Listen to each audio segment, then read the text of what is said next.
Yo, what's going on, nerd geeks and gamers alike? It's your boy Nerdy Nick, back with best friend Josh. What's up? For another episode of the Nsquared podcast. But before we get started, and a little bit too ahead of ourselves, want to shout out our sponsors over at HubDaddyStore.com. Head on over to HubDaddyStore.com and use code MUSTACHE10 to get yourself 10% off your order of coffee, mugs, candles in mugs, and more. Once again, that's HubDaddyStore.com using code MUSTACHE10. And let's not forget our caffeine fiends out there. Head on over to w.gg using code Nsquared10 at checkout to get yourself 10% off your order of energy drink supplements, whether that be in the powder formula or in the can ready to drink, to tackle on whatever quests, levels, or tasks the day has for you. Once again, that's code Nsquared10 at checkout. It is all made in the USA. No artificial colors, flavors, additives, all made under GMP guidelines, ready for you to tackle whatever awaits. Now, with all that out of the way, what's up, nerd geeks and gamers alike? Welcome to the Nsquared podcast. We got to do that until we get a soundboard. All right. So, guys, we have a very special guest with us tonight. It is the one, the only Radical Reggie. Guys, Radical Reggie is someone in the YouTube sphere who is well known, absolutely amazing guest. He is one of the members of the Metal Jesus Rocks crew, an OG, if you will. Reggie, what's going on, my man? How are you doing, man? Glad you guys have me back. Oh yeah, glad to have you absolutely back. happy to have you again. Yeah. And this time, we're doing it proper. We've got you on the stream software. We got your own window. It's almost like you're here with us. Exactly.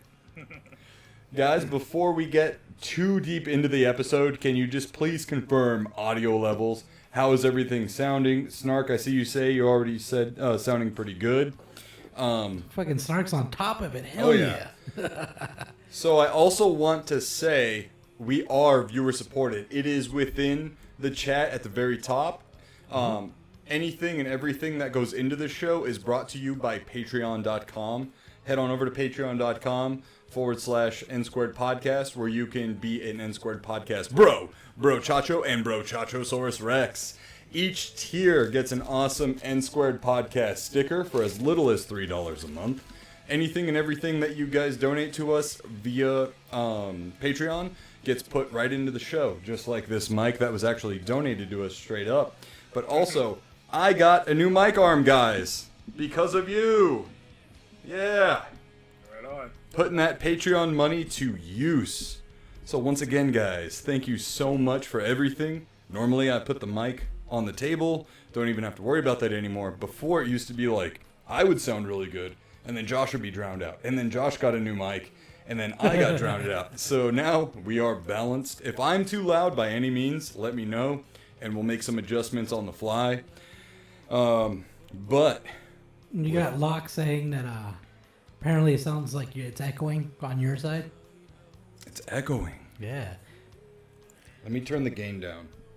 There we go. I turned the gain down on my end. Let's see how that sounds. So, anyways. Reggie, I'm sure you've seen the show before. We like to start the segments with an age-old question. What's up? What's up? So, Reggie, we'll start with you. What is Portland Retro up? Gaming Expo. What's that? I'm getting ready for the Portland Retro Gaming Expo. Oh, shit. Yeah, very excited about that. So I'm kind of like they're actually giving me a table to sell some stuff at this year. So I'm excited about that. I'm getting stuff together. I was getting stuff together today that I was digging up out of some totes that I might sell at the show. A lot of my friends are going to be at the show this year, which is very exciting. We're going to go game hunting together. It's just going to be overall a great experience, and I'm very excited about that. But just today mostly I didn't play any games, and then I just did most of my unpacking for that thing, and looking forward to it because next month is right around the corner. That's crazy, man. I feel like Portland was in November. Was it ever? It used to be. Okay. We got someone saying turn up Things Reggie. got more expensive, especially after COVID, and they changed things up. So they have to do their thing in September now. Gotcha. So Reggie's volume is turned all the way up on our end. Maybe I need to get closer to the mic in case they can't hear me well. Yeah, that might be it. Guys, is the background music too loud at all either? I moved the volume, so. Ugh. Reggie, on Hopefully your... that sound okay now, guys. Ooh, it sounds a little bit louder. Yeah, go ahead and just say, how now, brown cow? How now, brown cow? Unique New York. Some good old Anchorman stuff there. Right on. So you're getting ready for Portland Retro Gaming Expo. Yeah. Tell the viewers who might not know or haven't been there yet why they should go to Portland Retro Gaming Expo. So, man, I've been going to that show over 10 years now. I first went in 2011, and man, it's like Disneyland for video games, pretty much. There's so many different vendors there. You're most likely going to find anything you're looking for at that show. It's amazing. A lot of great people there. Great vendors too. You know, it's always a new surprise every time you go to that show. And I think they have over 300 vendors this year, so you could only imagine how it's going to be there with that many vendors. And also, what really stands out, and I haven't, even after all these years, I haven't really got to experience it like I want to. Yeah. Is the free play arcade. The free play arcade is amazing. Pinball games, old school arcade games, new games, all free play. It's amazing. It's just like back when you were a kid, you know, at the arcade, you had to put the quarters in, you know, and all that good stuff. It was just like, it's badass. That is something even after all these years, I haven't experienced it like I want to, because you get overwhelmed with the buying games and trying to get deals and stuff like that. So it takes up a lot of time. This year, I promised myself I'm going to get to experience it to its fullest, the free play arcade. But if you haven't been to this show, it's definitely something you probably want to experience. You want to experience in your lifetime if you're into retro gaming or just gaming in general. So it's been running for quite a while, right? Yeah. So I started going in 2011, but they had a swap meet going, I think, as far back as 2005 or 2006, I believe. That's dedication. Oh yeah, that's awesome. So for our sake, in our comparison, what is the free play arcade like in comparison to like Game On? Free play arcade Game On probably took note from the Portland one. I mean, the free play arcade is dope at the Game On Expo, but it's not anything on the level of Portland right now. Portland is insane, dude, because you have people bringing vintage pinball machines to that show. I remember I was playing Back to the Future, the pinball machine, Nightmare on Elm Street, which is a nightmare to play. Pun intended, but it is. It's just, you have so many people bringing their arcades and dedicating it to the show for free play. So Portland's kind of got their connections over the years because they've been around longer. Right. But with the Game On Expo will be there too. I mean, but it's like, from what I've seen, nothing can really touch the Portland show when it comes to the free play arcade. It's overwhelmingly good. Gotcha. Have a good night, Star Wars nerd. Have a great day at school tomorrow, dude. And keep on spreading that democracy in Helldivers. That's where I met him. Oh yeah. I remember. Have you been playing anything recently? Yeah, oh man, dude. So a good time. I don't know why this has happened to me, but I've been playing so much Chainsaw Massacre the game recently, trying to get better at it. Yeah. And I even catch myself watching streams of people playing the game, and I'm like yelling at them while they're playing it like it's a movie and everything. Like that. Because, hey, go now. It's insane, dude. That game is so much fun, dude, and it's terrifying because it's a pretty much live action survival horror going against other people. And it's terrifying because, like, if anybody's seen the Texas Chainsaw Massacre movies, you know, Leatherface, hearing that chainsaw go off, pretty terrifying because the deaths are brutal. Same thing in this game. Yep. And you're dealing with the whole Sawyer family this time, so you're trying to escape. So it's a pretty tense game, and there's a lot of hardcore people playing it. I'm not hardcore like that, but I'm having a good time. That's good, man. I have not had a good time with that game. I played it. Josh was here when I think it was after a podcast night. I think so. Yeah, it was actually the same as like we podcast the same day it like launched, and the Texas Chainsaw Massacre game. It's really dark. It's really hard to fucking see in the basement, and the objective is to get out and get free and all that stuff. I, for the life of me, could not figure out how to get the fuck out of the basement. And the Sawyer family are almost overpowered. They are at such a great advantage against you that it's almost unfair. And I know it's supposed to be that way, because you are a victim in a survival horror situation. But I think the grandfather's like sonar ability is a little cheap.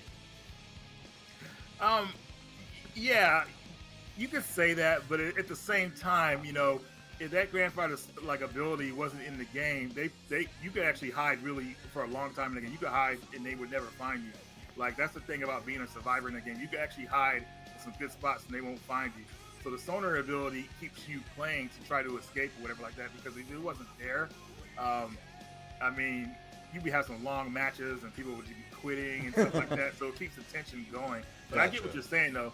But you can attack the grandfather or turn him against the family. There's stuff you could do to him to kind of like switch it up. So okay. Depending on what character you use, that's the thing about the characters. So, but I get it, man, because if he gets to level 5, it's over. Like, no matter what you're doing, they'll find where you're at, and then if they know where you're at, it's pretty much it's over. Yeah, I couldn't hide. I couldn't figure out how to get out. I think I got outside once, and I had no idea how I did it. It was one of those situations where you're like, oh shit, I'm outside. Purely by accident. But then when I was outside, there was like 2 family members waiting like up top. So that was kind of shitty. I'll have to try it out again. Yeah. Maybe we'll play together or something like that. We'll kind of go through it, because you can actually play offline now, or not in a big match. So yeah, I can teach you how to like get through it and everything like that. Okay, yeah. Just learning how to like maneuver in the basement would be good. I was playing, obviously, like we were playing with the lights on, in the game room, and I felt like that game has to be played with the lights off to be able to see what's actually on screen. It's not even for the experience. It's just so you can or see.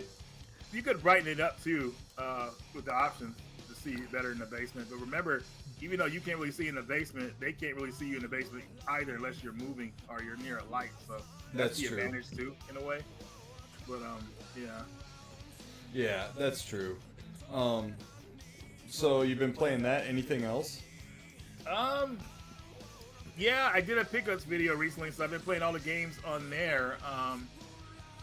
This game I got, the shoot 'em up game. I forgot the name of it just now all of a sudden. It's a weird name to pronounce, but it's called Signy, the Guns Blazing, I believe. Okay. Oh. That's a shoot 'em up game I was talking about. I've been playing that, trying to get better at that. It's cool to have like a physical shoot 'em up game just to come out of nowhere and on a cheap price too. For $30, I was like, heck yeah, let me go ahead and grab that. Bad. So, great price. That I tried to get into Evil Dead the game again. My buddy Kyle hooked me up with a copy because he wants to play it online before the game goes offline. Mm-hmm. And I tried to play it again and was like, oh man, I know why I sold this game. But hopefully I'll have a better online experience pretty soon when he joins me. Yeah, that's all I can think of right now. I've been playing a plethora of games, man, so it's hard to really nail one unless I'm really like going through a long game, like something like a Star Ocean game, like an RPG or something like that. Yeah. But mostly indie titles right now. Is Evil Dead cross-platform? Do you know? I don't know. I don't think so, because if it was, it would have more people online. Yeah, because it's on Game Pass. I saw that when I was browsing the library yesterday, actually. Mm-hmm. And I thought of you, and I was like, I wonder if I could play with Reggie. But now we dude, know. you have my PSN, right? You're not. I have like 2 people on my PSN, so I don't think I have it. Yeah. I gotta give you mine after we get off of this, so you'll have it. Yeah, man, that'd be great. All right. So, Josh, what have you been playing? Wait, hold on. Yeah, so we just been playing some Destiny, just doing some raids and stuff, and I've been kind of like back in my weeb shit, Fly FF and those things, I actually have not been playing Destiny. Oh. Yeah. Well, Okay. it's been like a week. Yeah. So what have you been playing? Fly FF. You No. fucking weeb. No, I actually started playing Guild Wars 2. That's a game that I've been wanting to play for like the longest time, and I finally got the opportunity to. Are you hearing the echo? Yeah. Yeah. Finally got the opportunity to, and I'm kind of enjoying it, but at the same time, I hate the fact that mounts are tied behind one of the expansions. You get a free trial of it. It's 10 hours, and that's it. But yeah, and I've been playing that, dabbling in Xenoverse here and there. But yeah, that's what I've been up to. What about you? Yeah, so I've just been spreading that fucking sweet democracy, baby, yeah, over in Helldivers 2 lately. And then also yesterday, or no, rather, was it Friday? I think it was Friday. I took advantage of the GameStop sale of buy 4 games for 20 and under for $40. So I got some sweet pickups that I showed over on the PlayStation Collectors podcast along with Reggie. So I picked up Onimusha. You know what, Josh? Actually, can you grab the games real quick? Oh, yeah. Show them to the stream. Normally we do like a little quick pickups segment here Sorry, because I don't necessarily get a whole I might ton have of a couple pickups. as well that I haven't shown yet. Can I grab those real fast? Yeah, too? go ahead. Okay, 1 second here.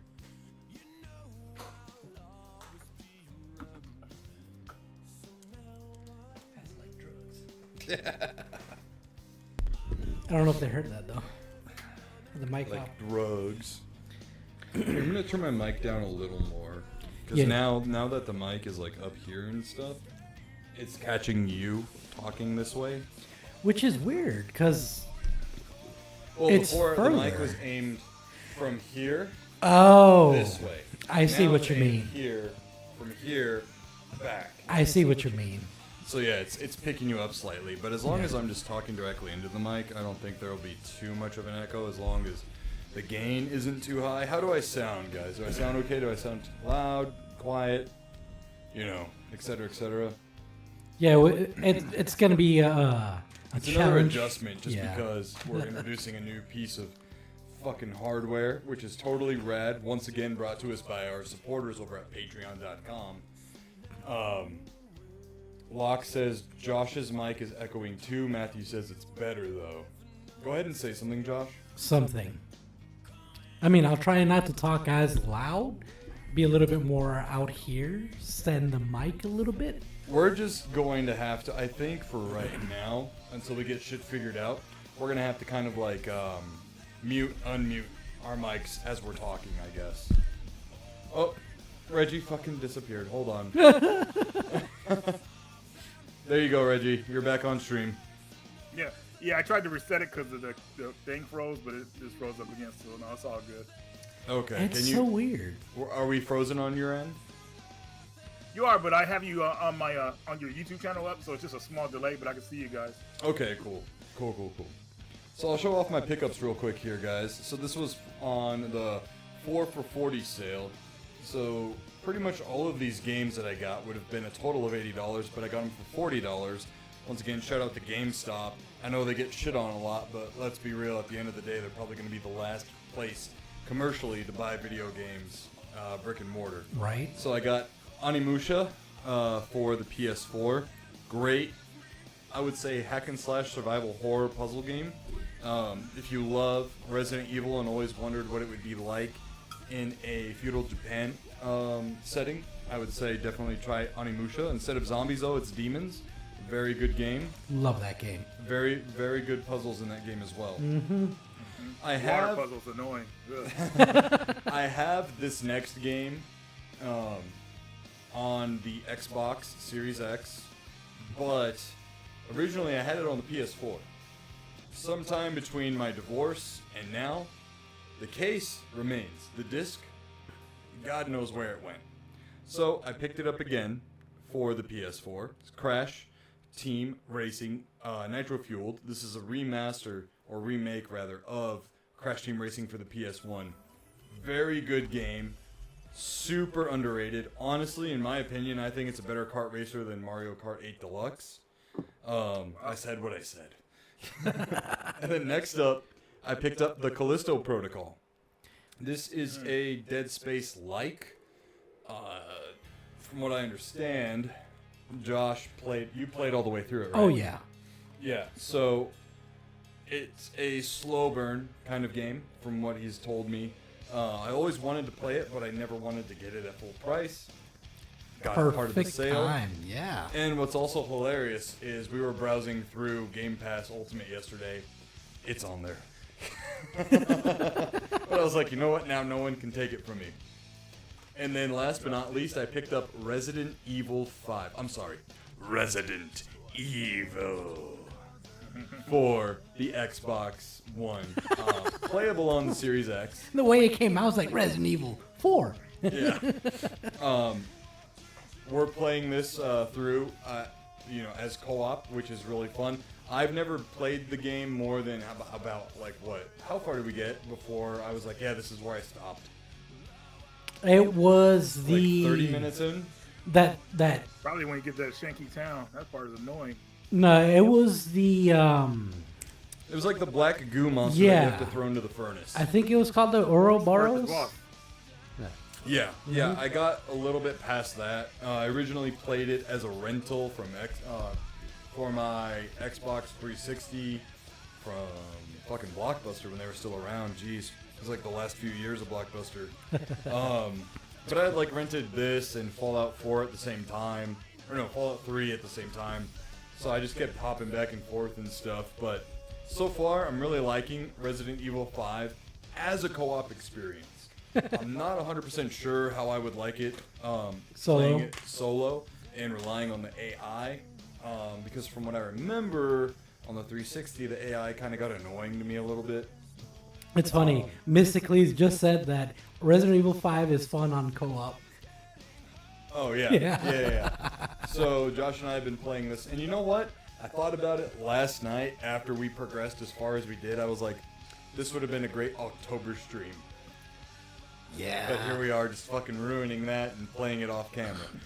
Hey, don't worry. We can always go back to it. I love playing that game. So anyways, guys, great titles, super great price. I mean, $40 isn't even... It's like a little over half of what one full price game is. So check your GameStop. It's an in-store deal only. And I'm pretty sure the sale is still going on. I clicked on the link through my email because someone on Twitter asked me if it's still happening. The link still worked to show me what stores are doing it. So yeah, check it out. Reggie, what pickups do you got? So this arrived today. Ooh. Do you like the original Game Boy system? Well, maybe you'll love this game called Lost Terminal. I haven't opened this yet, but this is from a company called Pixel Heart, and they wanted to send me this game to try out. It looks like it's a platform game, so that's good. I love platform type games, but yeah, gotta break the seal on that one. But it's kind of cool that they have they try to copy the Game Boy text, but they put Pixel Heart there instead of Game Boy because obviously Game Boy and Nintendo copyright. Yeah. I have Xeno Crisis for the Super Nintendo now. Sorry about the camera. There you go. I got this camera from Goodwill years ago. It still works good, just at its own pace.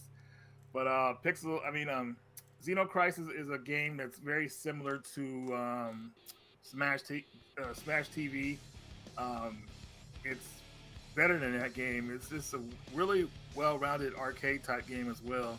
And it's kind of cool because they actually did a comparison of the Super Nintendo versus the Genesis version, like a kind of 16-bit wars thing. There's a channel called Console Wars, and they did a comparison video. Which shout out to Dan over there at Console Wars. Yeah, Yeah, man, they did a great job. I was excited for that episode. So they did a comparison. There were differences, but both are still worth having. But yeah, I got that game. I also got the game I was trying to talk about earlier, which is Signy, All Guns Blazing. This game is fun, but it's tough in the beginning. But once you level up and get the upgrades, it becomes a lot more fun. So looking forward to probably beating this sometime in the next couple of days.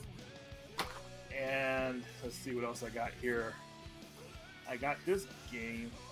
Haven't opened this one yet, but this is like an RPG that came out for PlayStation, but they ported it to Dreamcast. It's called Zia, the Goddess of Magic. Sorry about the blur. It'll fix in a second here. Boom. There you go. Yeah. So Goddess of Magic looks like might be a solid game. We'll see. Right on. Nice. But yeah, happy to have that. Always cool to get a new Dreamcast game, right? Yeah. In the year 2024, no less. Right. And this one I'm having a hard time pronouncing because the text is weird, but it's called Demons of Astroboard. Hopefully I said that right. Read it right, because I hate when they have that font weird. Oh, yeah. Astroboard, yeah. This is a game that came out on the Genesis, but they ported it to the PS4, thankfully, because I don't feel like busting out the Genesis. Yo, we got Figsy in the house. What's up, Figsy? Figsy, the one and only, man. Figsy's keeping us all laced up on good information about video games, especially PS3 stuff. That's his favorite system. Yeah. Yeah, PS3. What's your favorite system, Nick? Oh, shit. Put me on the spot. Yeah. Honestly, probably the PlayStation 1. If I had to say... Correct answer. Yeah, and to me, honestly, like, my favorite game is on the PS1, so my mind kind of just goes right to that just because of the default, Shout out Ape Escape. Apes will escape once again. Come on, guys. We need to bring that franchise back, man. I thought you were going to say Twisted Metal 3 for your favorite game. No. It's honestly, though, it's probably got my favorite CG intro to any of the Twisted Metal games. Right. Okay. Cool. But are you done with your pickups? Yeah, I mean, this game I just kind of got today. I was playing it, so I don't know too much about it. But yeah, this is what I got today. It's a platform action game, which is nice. So, but I'll have more details about it in the future. Nice. I forgot because you said something about something arriving in the mail. I have something arriving in the mail tomorrow, and honestly, it's thanks to you. Oh, snap. The Rocket Knight, was it Reignited collection? Reshock. Oh, Reshock, there we go. Yeah. From Limited Run Games. Now listen, Josh, I know. I swore them off. But this is arriving in the mail tomorrow. Reggie told me to get it and helped me out and, helped me out get it. Wait. My question is, did you get it from Limited Run or from somebody else? It is from Limited Run. It's a them. San Diego Comic-Con exclusive. Overstock, essentially. They did a sale. And I wanted it for the Switch, but I missed out on the opportunity to get it for the Switch. But the PS5 was also there. So I was like, I want this. I hate that it's from Limited Run, but it's already made. I don't have to wait for it, for all the fucking 18-month wait like I did for the Zombies Ate My Neighbors box that I have. Yeah. Actually, like Limited Run right is back like there. tagging the games up too. Like, because when you turn that game on, they have their title in there, like Limited Run Games. I'm like, oh god, now they're putting their stuff into the game instead of the cover. But the reason I told you about that because they had it in stock, so I knew you weren't gonna have to wait like months or whatever like that, which is a good time to actually buy from them when they have it in stock. Okay, you could get yourself within at least 2 weeks, which is doable, I would say. Yeah. So it's arriving tomorrow, and I mean, like, I was really debating getting it or not. Number one, because I swore off Limited Run Games, and number two, newborn baby in the house, right? Expenses, they're not necessarily like tied up, but they're allocated first and foremost to the baby. And I felt guilty buying myself something for the first time in a while. But Reggie was like, no, we're celebrating the birth of your son. I'm going to help you get this. And, we got it. It's a very sentimental game to me. I used to have it for the Genesis, and I used to play it, like, pass the controller between me and my mom playing the game. So it held a certain spot, and I was like, the original game, if you get it complete and everything, I think it's over $100 right now. Oh wow. So I was like, that's out of reach for now, but this is like what, $40 after shipping. I'm gonna get it. That's fair, because like I swore off EA games, and the only one I would ever get is if they ever made a remake of Battlefield 4 and like re-released it for the PS5, updated and all that shit. I'd probably get it, because it's bring more players in, make it fun again. That's literally the only one I would ever get. So it's fair. Yeah. There was a Tomb Raider collector set that Limited Run was selling. Oh my god, damn it. Reggie fucking disappeared again. He's got to fucking warn me when he does this. I thought that I came back right away because I reset it because when Josh was talking, it went mute. So I said, let me reset my connection again so I could hear him. Oh, weird. And I still couldn't hear him, which was weird. That's so weird. I hear him now, but when he was just talking, when he talked like by himself for a minute, it just went silent on me a couple times. So I thought I'd just reset it and try Maybe that. it was because I muted my mic. I don't know. Hey, I muted the mic physically. Here, mute your mic. Here, let me do this real quick. Testing. Can you hear me, Reggie? Yeah, if I fall out again, don't worry, I'll be back right away immediately. Yeah. Okay. I don't think he can hear me off just my mic. I think he can. He said he could. Oh. No, I don't think I could. Hold on. Let's do this again. I'm going to mute my mic in 3, 2, 1. Testing. Can you hear me, Reggie? Can you hear me? No, I don't hear Josh at all. No, Like, that's he's not even weird. there. Can you hear me now? I hear you now, but when Josh was talking, it was like he was like, nothing. That's what it was, is when you muted your mic. How bizarre. How bizarre. That's a first. Because Josh's mic on our end is set up and it's at 100%. And it's, it's set on the right mic and everything. I don't know. Yeah, and the chat can hear me too. That's weird. Odd. Yeah. Anyways, I guess I just won't mute my mic. So. New shit, new difficulties. Yeah, it's always something new, right? Every time we have a guest, there's always something funny going on. Right? So, guys, On to the Who likes first Pokemon? topic. Oh, yeah. I like Pokemon. Do you like Pokemon, Josh? Oh, yeah. Reggie, you like Pokemon? Nope.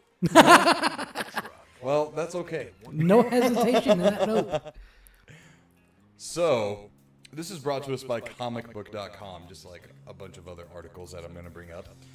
Apparently, there was a massive raid on Pokemon Store, and it uncovered $1.3 million of narcotics. What the fuck? Yeah, it brings a new meaning to gotta catch 'em all.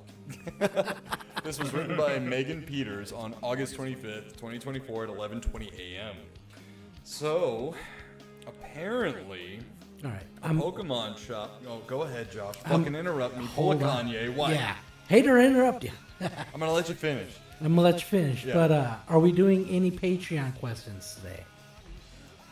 Thank you. Actually, Yeah. See? we'll do it after this segment. Okay. We'll do it after the segment. Yeah, because That's- I know that's right. Yeah. I know you saw that Yeah. one on the chat. Yeah.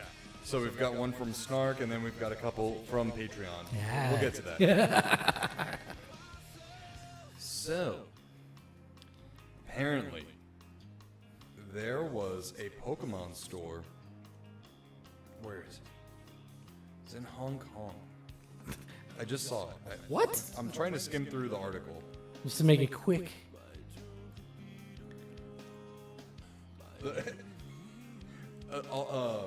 Anonymous Mystery says, the one time Josh erupts me. All right, so let's see. Get on with it, man. Yeah, okay, here we go. The report confirms that Hong Kong raid happened on August 19th, and it went down at a Pokemon hobby shop. The locale, which focused on Pokemon trading cards and goods, came under fire after police encountered a 28-year-old man leaving a warehouse nearby. The man had 5 kilos of meth on his person. What? And after detaining the suspect, police were pushed to raid the Pokemon store. It was there. A hidden storage facility was discovered, and more than $1.3 million of commercial meth was found. As if Pokemon wasn't addictive enough for kids, they're putting out meth? Like, really? It's like, you purchase this super rare Pikachu card, and we'll give you an ounce of meth. It's like, what? Is that your phone? No. Yeah, that was me. I was trying to cut it off. All right. That is wild. So, Pokemon and meth in Hong Kong.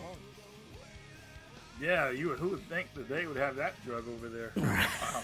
Yeah, because it's such a thing here. You don't think about it other places. You're right. True. Matthew in the chat says, "Method chew, I choose you." That's ridiculous. Like, Yeah. But it brings to question, to me at least, I wasn't aware China had access to Pokemon. oh yeah.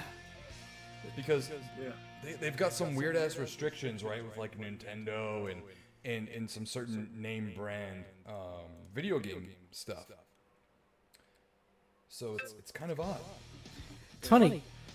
Oh, you can go They ahead. have like a bootleg version or something like that. Right. From Pokemon, but Yeah, it's called Digimon. no, Digimon's actually pretty cool. No, it is, yeah. I actually like Digimon over Pokemon. Oh, do you? Yeah, when I was younger, I was like, oh man, it's all about Digimon. Like, I used to love that show. See, yeah, the show is actually really cool. Oh yeah. The first 2 seasons were, but when they added the new characters, it got kind of weird. But Yeah. it's a cool show. It even had a catchy theme song and everything like that. Digimon, digital monsters. Digimon are the champions. There you go. Dude, I cannot remember that, like, for the life of me. You just I fucking... got that autistic memory, dude. And what's crazy to me is, it's like, it's a fucking, it's a trading card game. It's meant for kids. Why are they gonna have that around kids of all fucking places? I mean, granted, it's like a great place to hide it, but screw them. Probably that's what it is. That no one would expect they have it there. Yeah. Yeah. Right. Matt in chat says the meth was real. The cards were fake. Oh my god. So, just like Matt, if you want to have your questions read live on stream in its very own segment called the Patreon Question Block, head on over to patreon.com for any fucking tier. It does not matter which one you sign up for. On Mondays, we put up a questionnaire and just let you guys have at it. We put up a post and we just say, ask us questions. It could be about what's our favorite teriyaki chicken. It could be what is our favorite game. It could be what do you think about the Mets. It could be anything. So head on over to patreon.com and put in your question every Monday for the Patreon question block of the week. And this week, we've got questions starting from Jordan, aka Toy Box Time Machine. She says, got a fun, hopefully easy question. What movie would you want to be an extra in of Arnold's? Oh, Ugh. that's a good question. That's a good one, man. I would like an extra isn't like if somebody could get like killed or a good guy. Yeah, so it could be like someone on the street, someone he walks by. She didn't say speaking or non-speaking. I mean, what's the safest movie? Jingle All the Way. Oh, Yeah, that no. probably would be it. But yeah, I'll be a little edgier. I would say one of the movies that Arnold doesn't get a lot of credit for was a good movie, was Eraser. I wouldn't mind being an extra. Oh, in that one. yeah. That was with He was just being Vivica erased, Fox, baby. right? That was him and Vanessa Williams. Vanessa Williams, okay. Yeah. Dude, I And could. James Caan was the main villain. Oh my god, he was so good in that movie. Oh, Dude, yeah. it's crazy. You unlocked the memory, man. I remember. I watched that movie like religiously as a kid. I love that fucking movie. You've just been erased, baby. Yeah. I had the baby part, but yeah. Yeah. Oh man. All right. What about you, Nick? No, you. Oh damn. There's too many good ones. I'm gonna have to go with another one of my favorites, Commando. Okay. Yeah, because there's a lot of scenes like where they're at, like the mall. Oh my God. You know, Where's shit like that. Sully? I dropped him off. Or what, he said some catch line or something like that. What happened to that guy? Let him go. Yeah. Oh yeah. Let him go. Didn't we just talk about that last week? Yeah. Yeah. Yeah. My friend's dead tired. Yeah. Yeah, I know. Yep. Oh, I know. There's a lot of good lines in that movie. Yeah, no, there's a lot of like safe, extra scenes there. So Yeah. I'd go with that one. What about you? I think for me, it would be Total Recall. Just because the movie sets, I would love to be around that physical scenery, and seeing all the people in the different like makeups and the mutated Martian humans and 2 shit. weeks. Yeah. Yeah, 2 weeks. Yeah, all that stuff. Oh yeah. I think that would be really cool. And then Jordan also has it's a two-parter. She says, now for the hard question. What movie of Arnold's would you delete from history? Ooh, Last Action Hero. Ooh, quick! really quick. I saw that in theaters as a kid. I'm like, oh. I thought it was gonna be good. I mean, it's kind of. I have to go watch it again. Maybe I'll like it a little bit more now that I'm older. But back then, I was disappointed. I was like, dude, what is this? I did like how they put Sly as the Terminator at like a Blockbuster mock-up store or whatever. And he was like, what is this? You know what? I'm gonna have to take a second and look at his movies, cause So I'll go ahead then, since you're waiting. I mean, there's so many good ones. Yeah. I don't know personally. Oh, I any got bad another ones. one. Can I give you another one? Go for it. Sure. Junior, when he's pregnant. Ugh. Oh, yeah. What? That movie's almost unheard of now Yeah, because the way it looks. I could fucking do without. Well, nowadays people would say that's scientifically factual. Oh my god. Yeah, guys, we're not PC over here. By no means are we out to like fucking yuck somebody's yum. But I mean, we poke fun at everything here. Yuck somebody's yum? Have you never heard that phrase before? No. What? Do you fucking live under a rock? I'm a youngster. I don't Dude, know. no, you're the fucking internet guy. If anything, you should fucking know. No, that's yuck somebody's yum. That's an old man thing. What are you? No, wait, no, that's a dad thing. That's a dad thing. I brought up the clip of it's just showing a still of like Arnold about to give birth. It's so hilarious how it looks. Yeah, I would have to rewatch that movie to see how they made that work. You know what I mean? Because I'm like, I know it was a science experiment, but did he like fucking give himself a vagina? No, they had to. No, they had to take the baby out of his stomach, but it's like, I don't know, man. It's so weird. It's a bit much, huh? Well, my phone decided to act up and doesn't So let me I'm use gonna my go ahead internet. and give my answer. I'm gonna say Red Sonja or Sonja. Red Sonja? Really? Yeah. Yeah, I don't know. It wasn't like, I don't know. I think if anything, that movie just caused more trouble for him in his personal life than anything. Oh, because of the lead lady, Yeah. What was her name? Bridget Nielsen. Yeah, there you Pretty go. hot, man. I mean, Yeah, I mean, Can't yeah, blame him. I don't blame him. I don't blame him. But a close second would be End of Days. well, You didn't that like- was the one he came back after he had I think the heart surgery or something like that. It was before. Terminator before, okay. 3 was his last movie, I think, before the heart surgery. Okay. And before the governor race or after the governor race, I'm not sure. But End of Days is the one where he's... Oh shit! Here, go in the back, we're bottom of that back. chat. Hey guys, we're back. Hold on, Josh. Don't say anything yet. Chat disconnected, successfully connected. We're back, guys. Is there any issues? Can you hear us, see us? Yeah. Hey Reggie, we're back. I don't know what happened. We had some weird internet disruption on our end. You're moving again on my other screen, so that's good. Yeah. There we go. Streamlabs does this really cool thing where if you like disconnect, it gives you like a certain amount of time before it will kill your stream.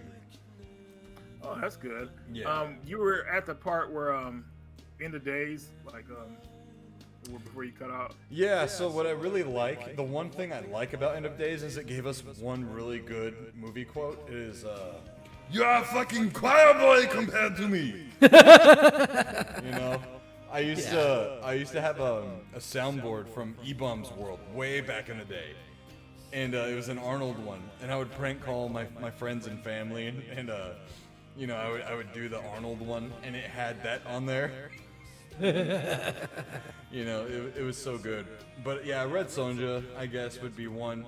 End of Days. And End of Days is like, yeah, I don't know, because it tried to be like scary. It tried to be serious. It tried to be kind of an action movie, and none of it really like worked together.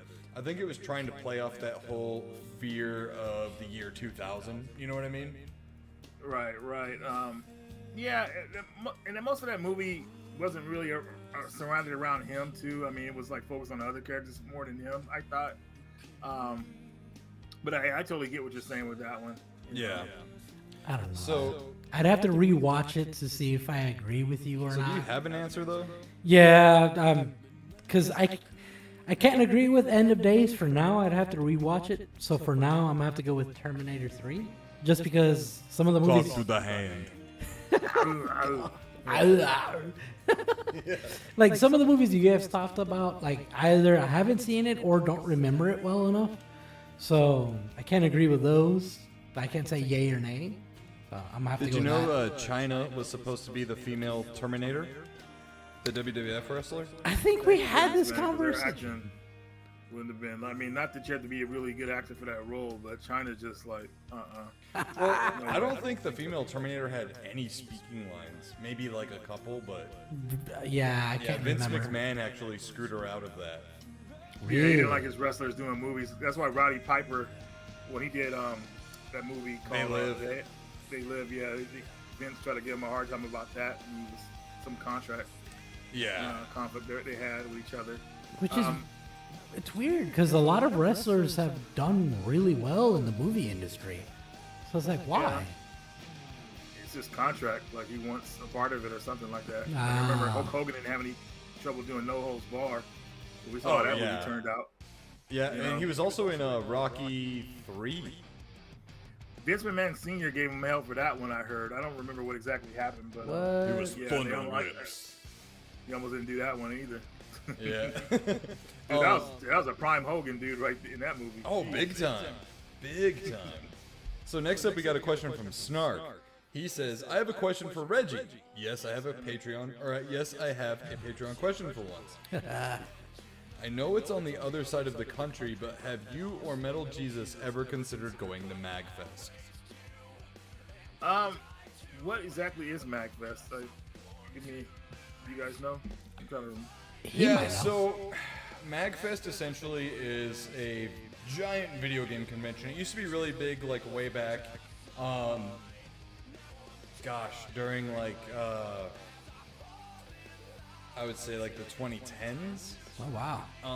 Okay. It's video games, music, and just like nerd shit. I believe it's in the DC area. Oh, okay. Yeah, just try and catch up with chat. Yeah. Well, I would definitely would love to go. I mean, but they would have to invite me though. Do you remember Retroware? Yeah. Like the old Retroware, not the new one. Because Retroware got bought out, I believe, by the company associated with AVGN. I can't remember the name. Gosh. What is like that agency? Like Justin Silverman works for them. I wouldn't know. Yeah, they own Retroware now, and they use it as a video game publishing company. But back in the day, Retroware used to be like a really cool YouTube channel and like society. Screenwave Media, thank you, Matthew. Yeah, Screenwave owns Retroware now.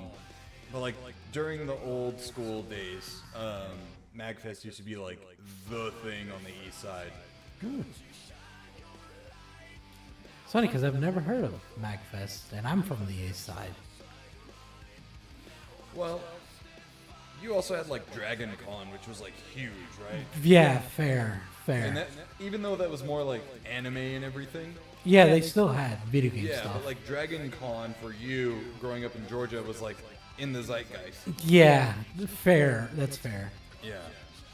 So Yeah. Reggie, would you ever consider going out to MagFest? Yeah, if they invited me, I would definitely go down there. Right 100%. on. Okay, so next up we've got, let me see. We've got a question from Matthew Hennigan. Ooh. He says, Bro Chachos in Surretical. What would your one guilty pleasure game you go back to like a pair of comfy socks be of all time? What is your guilty pleasure game, Reggie? Isn't it when guilty? You mean like just like I'm embarrassed to play it or something like that? Yeah, like Spice World or, Barbie on the NES. Just like a game that like no one would really. Yeah. Yeah.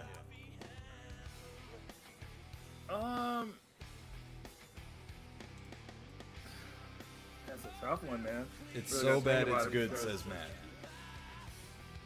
Well, it's probably a cute 'em up game, but I can't. There's so many of them that it's hard to really pick out one that stands out, especially one that you guys would know of.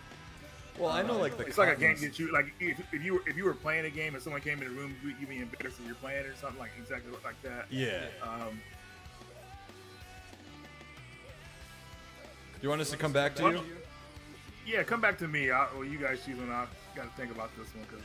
All right, Josh. So, the thing is, if I'm going to play it, I'm going to own up to it. So, it's not going to embarrass me. But if we're going in that direction, Rumble Roses. Oh, I fucking love Rumble Roses, bro. I mean, there's Did titties I everywhere. introduced you Yes. to that, right? Yeah. There's titties everywhere, man. Oh, It's yeah. like, how can you not enjoy it? Physics, bro. The Right? physics. How can you not enjoy it? So it's like, now I know one. all right, go for it, Reggie. They probably did our live series. Like the Extreme Beach Volleyball. Yeah, something like that. 'Cause those games are actually pretty fun. Yeah, they're actually really good volleyball games. Yeah. Do you remember Electronic Gaming Monthly? Oh yeah. They would do the April Fool's issues, and they for one issue, they had a fucking like a prank nudity code for Dead or Alive Extreme Beach Volleyball. Nude code. Yeah, nude code. Oh, I'm pretty sure so many people tried that. Tried to I put did. that I got so mad when it wasn't working. I was like, I'm doing everything right. Why is it not working? You got no shame. No shit. Bro, I was like fucking 13, okay? Give me a break. Fucking A. For me, I mean, again, I'm like Josh, right? Like, if I like a game, I like a game. Yeah. And I don't really care what people think about it. Mm-hmm. But I mean, that's why. go ahead. Go ahead. I was gonna say that's why I play Fly FF and announce it here. I know it's weeby as shit, but I'm still playing it. But I would say honestly for me, and I still to this day have no idea why these games get so much flack. Twisted Metal 3 and 4. I think they are way better than people give them credit for. And as a matter of fact, Twisted Metal 1 is pure shit. I understand what it did in the time that it came out, but it's absolutely dog shit. The leap from 1 to 2 was super significant, and that says a lot. And I think, and 2 is not even that great of a game, but yeah. I think 989 did everything they could when they stepped up and to take over the series to the best of their abilities. I think people, I don't know, they think Twisted Metal 1 and 2 are like these uber serious games, and 3 and 4 made it way too silly and wacky and shit. But it's like the whole premise of Twisted Metal is absolutely wacky and crazy. Right. The characters have always been out there in super fucking like Looney Tunes. Twisted Metal 3 and 4, I think, in my mind, controlled really well. Although there is like a like a flipping issue, like your car rolls over a little bit too easily in certain things. But 989, I think, kept the series going pretty strong on the PlayStation when the original development team just fucking dipped out and everything. I don't know. I like that you can customize the controls in 3 and 4, and then 4 I really like the map selection, how everything is just so wild and different, and larger too. Like you don't feel like so claustrophobic in things, except Minions Maze in Twisted Metal 4. But Twisted Metal 4 also had a car customizer, or like a custom car builder, which was the first time and only time I think that's ever been introduced, and it was really cool in my opinion. That sounds cool. Yeah. Yeah. The thing about Twisted Metal 2 is that it was the production values in that game were very high, and people felt that they kind of downgraded with the third game, especially with the cinematics. So I don't know. That's one of the things, but I'm pretty sure the third one's a good game too. I kind of skipped past it and went straight to Twisted Metal Head On, because that's like the true, considered the true sequel to Part 2. Right. But yeah. I also really like Twisted Metal Small Brawl. That's the one no one talks about, man. That's a cool game. It's a really cool game. It's a very like unique take on the whole series. It's like they're all little kids, and they're controlling RC car versions, of the vehicles. Very I think it's kid so friendly. Cool. I think it's so cool of an idea. That's a good question, though. It was a good question. For some reason, I got 2 notifications for Matthew's one question. It's weird. But anyways, guys, if you want to have your questions read live on stream, head on over to patreon.com/Nsquared For as little as $3 a month, you can partake in the Patreon question block segment of the week, just like our show producers, Matthew Hennigan, Snark, Rat Zombie, Kev, Called, and Toybox Time Machine, aka Jordan. Guys, once again, thank you so much for supporting us over on patreon.com. And now, on to the next topic. Ooh, yeah. So, Reggie, did you ever see the Joker film with Joaquin Phoenix? I saw certain parts of it. What did you think of it? Like, what you I saw? thought it was hilarious in a dark way, because I have a dark sense of humor. So I was laughing at scenes you shouldn't be laughing at in that movie. Like the part where he grabbed Alfred through the gate and tried to flip out on him. When he was talking to the young group. I was laughing at that part because it was so sudden. Yeah. He's like, I thought it was fucking hilarious when he capped Robert De Niro. That's what I was about to say next, man. Like, I knew it! Because the way he sat there and looked at everybody, and it was kind of funny how everybody's panicking, and he's just sitting there like, Right. Robert De Niro's dead. Yeah. Oh my God, it's so twisted, man. But I was laughing at it because it's just like, dude, like, I hate that I laugh at stuff like that sometimes, but it was funny the way it looked. Don't worry, Reggie. I'm the same way. I have a dark sense of humor man. as well. Like I remember, like, it's just you can't help it. A little history with me too, because I remember when we saw Titanic in the movie theater for the first time.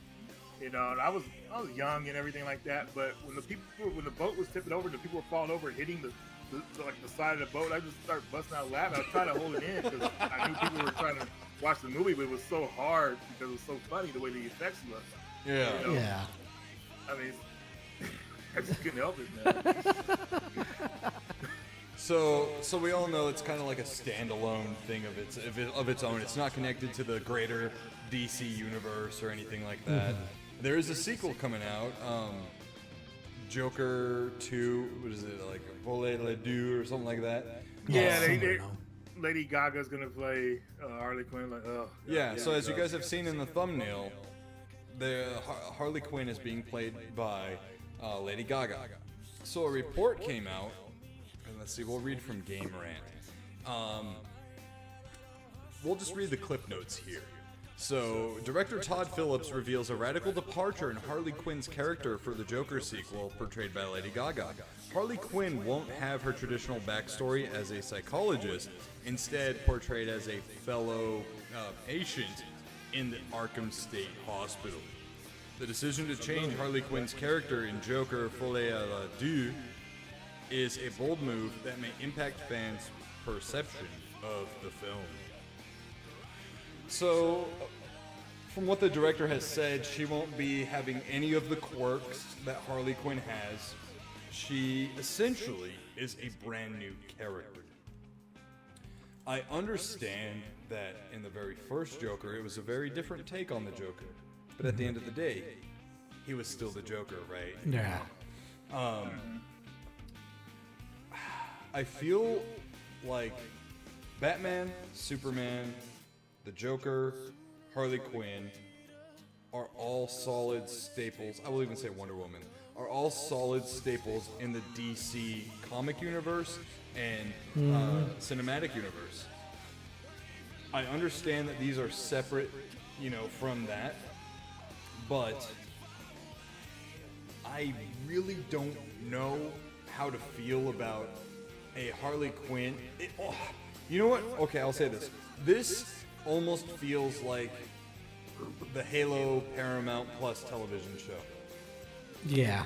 How it's like, we didn't read any of, the books, we didn't play any of the games, we're making this character our own.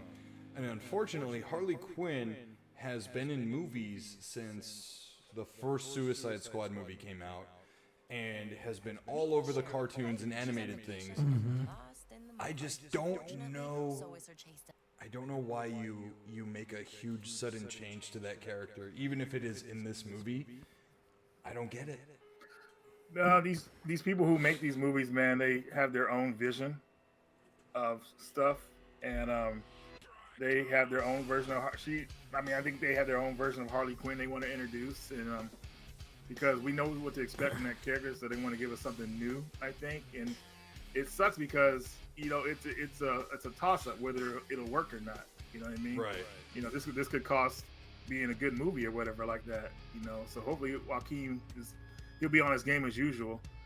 But I don't know, man. I just wish we could see the character that she's introducing as Harley Quinn before it gets put into the movie. See how people will accept that character, maybe. But right, that's just never how it goes, man. So we'll see at the last minute. Hopefully, it'll be something well done. I just wish they would have chose a different actress.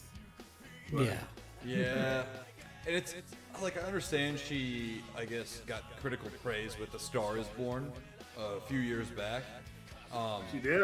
She's on American Horror Story, and they tried to give her acclaim for that, and I thought she was lame in that show.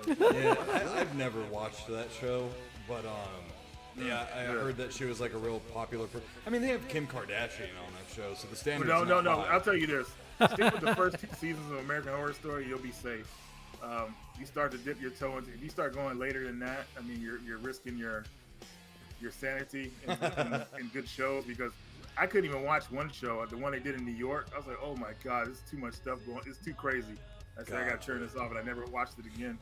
Yeah. After that. So do you have any interest in seeing Joker 2, or are you just going to kind of like see the clips? Yeah, if my buddy Cag puts it on Plex, I can watch it from home and enjoy it here without having to risk paying like $40 to go buy a ticket to watch it. Right. What about movie you, tickets are expensive. What about you, Josh? Like, what are your thoughts on all of this? So, like, I understand where they're coming from, just because, like, don't get me wrong, I hate the fact that they're changing her character up a lot, but I understand that the direction the first movie was going with is drastically different. So, making some drastic changes is alright. But the issue I have with it is just the fact that Harley Quinn, being a psychiatrist, is paramount to her fucking character. Yeah. Like, it was what made Harley Quinn Harley Quinn. Like her interaction with Joker. Like that's what it was. It's basically Stockholm syndrome. Yeah. Yeah. And like that's a huge part of her character, and taking that away from the character is very shitty. Yeah. I would even argue to say that the Suicide Squad movies did a really good job at portraying that.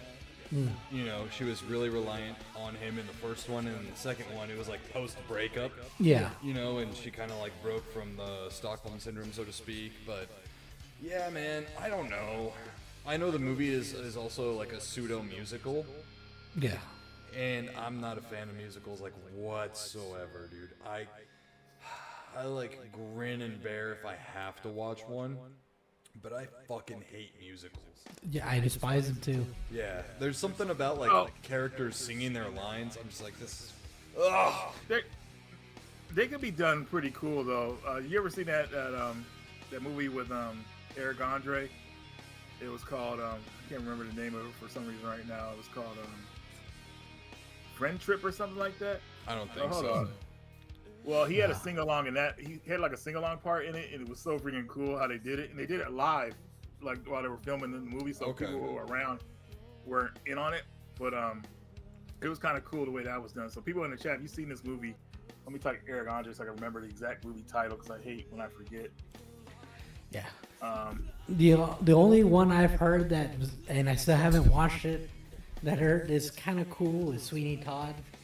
So dang, with the razor blade, oh my god. Yeah, you know what? I did see Sweeney Todd, although that movie was super fucking long. yeah. Or it felt was. long, anyways. It's called Bad Trip. Bad trip. Not like a trip of drugs, but just bad trip, like you went on a bad vacation trip. Okay. And he has a sing along part in that. It's hilarious, dude. Like it was great. But yeah, but overall though, sing alongs, I wouldn't go see a movie that's all about singing and whatever like that. 'Cause that's annoying. Yeah, and I guess a lot of this movie is supposed to take place in their head, which is kind of playing on the first movie. So, Right. And I hate that whole idea of like you watch a whole movie and then they wake up and it was a dream. You know what I mean? It's like you invested in for what? You know what I mean? It's kind of lame. It's an easy cop out. I mean, when it's done right though, it's really good. Can you give an example of when it was done right? I had it on the fucking tip of my tongue too. Fucking hey, it was like right. So you can't. Great. Yeah. Moving on. It'll probably hit me tomorrow. It'll probably hit me tomorrow. Yeah, probably. So next up, we've got another article from comicbook.com. This is titled, Netherrealm Job Listing May Leak First Injustice 3 Details. This is written by Tyler Fisher from August 23rd, 2024. So, let's see. It says, a new NetherRealm Studios job listing may have leaked the first Injustice 3 details. Following the release of Mortal Kombat 11 and Mortal Kombat 1 in back-to-back fashion. That was not back-to-back fashion. Oh, but I see what they're saying. Because normally it would be like Mortal Kombat Injustice, Mortal Kombat Injustice. Ah. Yeah, I was like, no, there's a few years between Mortal Kombat 11 and 1. Injustice, in other words, the world is anticipating that the Chicago-based studio is hard at work on Injustice 3, or whatever the anticipated next installment is going to be called. To this end, NetherRealm Studios is currently looking to hire an associate producer to work on an unannounced project that obviously divulges no details on other than that is a AAA game. That said, if you inspect the listing a little harder, there is one tidbit that sticks out. The listing mentions a high-quality cinematic animation for our story mode campaign. Assuming this mystery project is Injustice 3, which is seemingly safe assumption, this would mean Injustice 3 is set to have a story mode like previous NetherRealm Studios games before including the previous Injustice games. And it says, like, for now, take this with a grain of salt, blah, blah, blah, blah, blah. So, Reggie, have you ever played Injustice? Yeah, I have both games. I have it pretty much on all systems too, I think. I really liked, some people, I don't play the game in a competition type level against like other people, so I usually go against computer. But I actually like the gameplay of Part 2. I like the characters they added when the full roster was included, so that was pretty cool. But yeah, I think it's a solid series, and I was hoping that 3 would have came out before Mortal Kombat 11 did, and even 1. I was hoping they were going to be working on it, but hopefully that's happening now because the story in those games is actually pretty well done. I thought, like Superman's not an interesting character unless he's evil to me. Like Yeah. the whole Boy Scout thing, when he's good guy, I'm like, ugh, get out of here. This Superman I kind of like relate to because he has loss, so he's angry and everything. So he changed things up, which I thought was cool. Yeah. Uh-oh. It looks like you froze on our end, Reggie. I'm still, you Oh, still no, hear there me, you are, right? there you are, there you are. You're good. You're No, good. maybe I just started. Yeah, okay. Yeah, you're good. Yeah, you guys heard me though, right? Oh, yeah, Yeah. for sure. Yeah, I agree. So it even goes like this deep-rooted, right? So, like, the wife bought a 3-pack of DC onesies for the baby. One of them was a Batman onesie, and it was like it had the tool belt and everything, And then another one had like a couple of male characters on it from DC. And then the other one was a Superman onesie, and it was like, it had the red undie pants, on the bottom and everything. And she was like, "Do you like it?" And I go, "I hate Superman." Because it's true, dude. Like, there is nothing about Superman that I like. Like, absolutely nothing.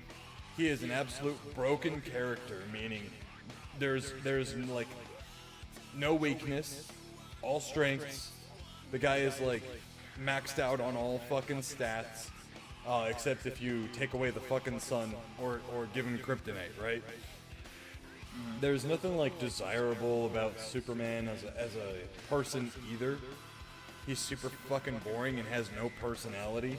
And you could give the excuse, well, he's an alien. He doesn't know, blah, blah, blah. Like, bitch, he was raised as a baby. Yeah. Like Goku. Goku has the same fucking story and has way more personality than Superman ever did. But him as a villain, all of a sudden, he's got personality. You know what I mean? He's got an edge on him. And I really did like the way he was portrayed in Injustice 2. The story was really good. The Joker ended up killing pregnant Lois Lane and all that stuff, which is actually taken from the comics. Josh, did you ever play Injustice or Injustice 2? So I never played the story. I only played versus mode, like how you would with Mortal Kombat with friends. So I thoroughly enjoyed that, but I always heard that the story was fantastic in those games. So no, I have not played it. Yeah. So, like, my only complaint with Injustice was that it felt like Mortal Kombat Light. I don't know. How did you feel about it, Reggie? How did you feel about, like, the way the game felt? I liked it. I liked how you could smash the enemies across different stages and everything like that. Like the ring out has hazards and stuff. I love that kind of stuff. I thought they amped it up with part 2. You know what I mean? Mm-hmm. But like I said, I'm playing the game just on a story basis, like just going against the computer. I'm not really going against other players. Same. But I love the introduction of newer characters that didn't really get the spotlight. Like they have freaking what's his name? Snark. Captain Cold as a playable character. Right. And it made his character kind of cool. Like if you look at the comics, he's not very like a cool character at all. You're like, Yeah, or But like in the Green game, Arrow. like, wow. Green Arrow, badass, right? Another one, Enchantress, in the game is pretty awesome. The way they made her look, man. I was like, dude, Enchantress is tight. So that's who I mainly use as her. I'm trying to like use like the characters that are kind of mid tier. But yeah, I like the introduction of like the Ninja Turtles were in there. Which I thought was kind of cool. They added them. They added what's his name, man? Hellboy? He's on the no, Hellboy is another cool character they added in there. Was awesome. Mm-hmm. But he's a skin for a Raiden. I can't remember his name though. He's electricity. I don't know why I can't remember his name, man, right now. But they added him in the game, even though he's a reskin of Raiden. But they gave him his own dialogue and everything. Like I thought that was pretty well done. Like nice. I love that Warner Brothers is able to put a lot of money into these fighting games because I would say that these games have the highest production values out of any fighting game you've ever seen. The Injustice series because they have the Warner Brothers backing for it. But yeah, I can't think of his name right now. Are you talking about Black He's got a show Manta? No, this guy's a good guy. He does electricity. Black Lightning, I think his name is. It's the only one I can think of. Black Lightning is definitely a good guy character.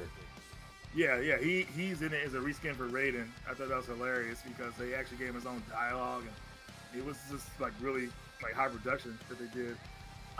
But a lot of characters in that game. I liked Supergirl, but I didn't really care for her look in that game. I thought they could have did like something a little bit better. But she has some cool moves though. Yeah. Who else? Yeah. Let's leave it at that.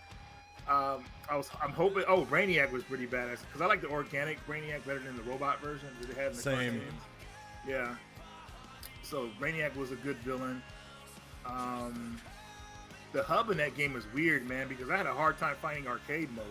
Like arcade mode is not like on the title screen like it used to be in the other games. You got to go into this simulator and go to this weird. It's weird how you look. The hub in that game was like off the wall. It's like, wow, really? But you can see the production value in that game is really good. So yeah. And so like Matthew Hennigan says in the chat, great mod of the show. He says, speaking of Mortal Kombat, where is Sir Giza Power Plant tonight? Matt, I have no idea where Carlos is. I know that the guy runs a ranch, but yes, he is normally here for the show. But he normally also pops up late into the show. Right now, we're only an hour in, or an hour and like 19 in. He loves to lurk and then just pop up out of nowhere. Shout out to Carlos Pacina, aka the OG Lord Raiden, and one of the essential key parts in NetherRealm Studios and Warner Brothers and all that stuff.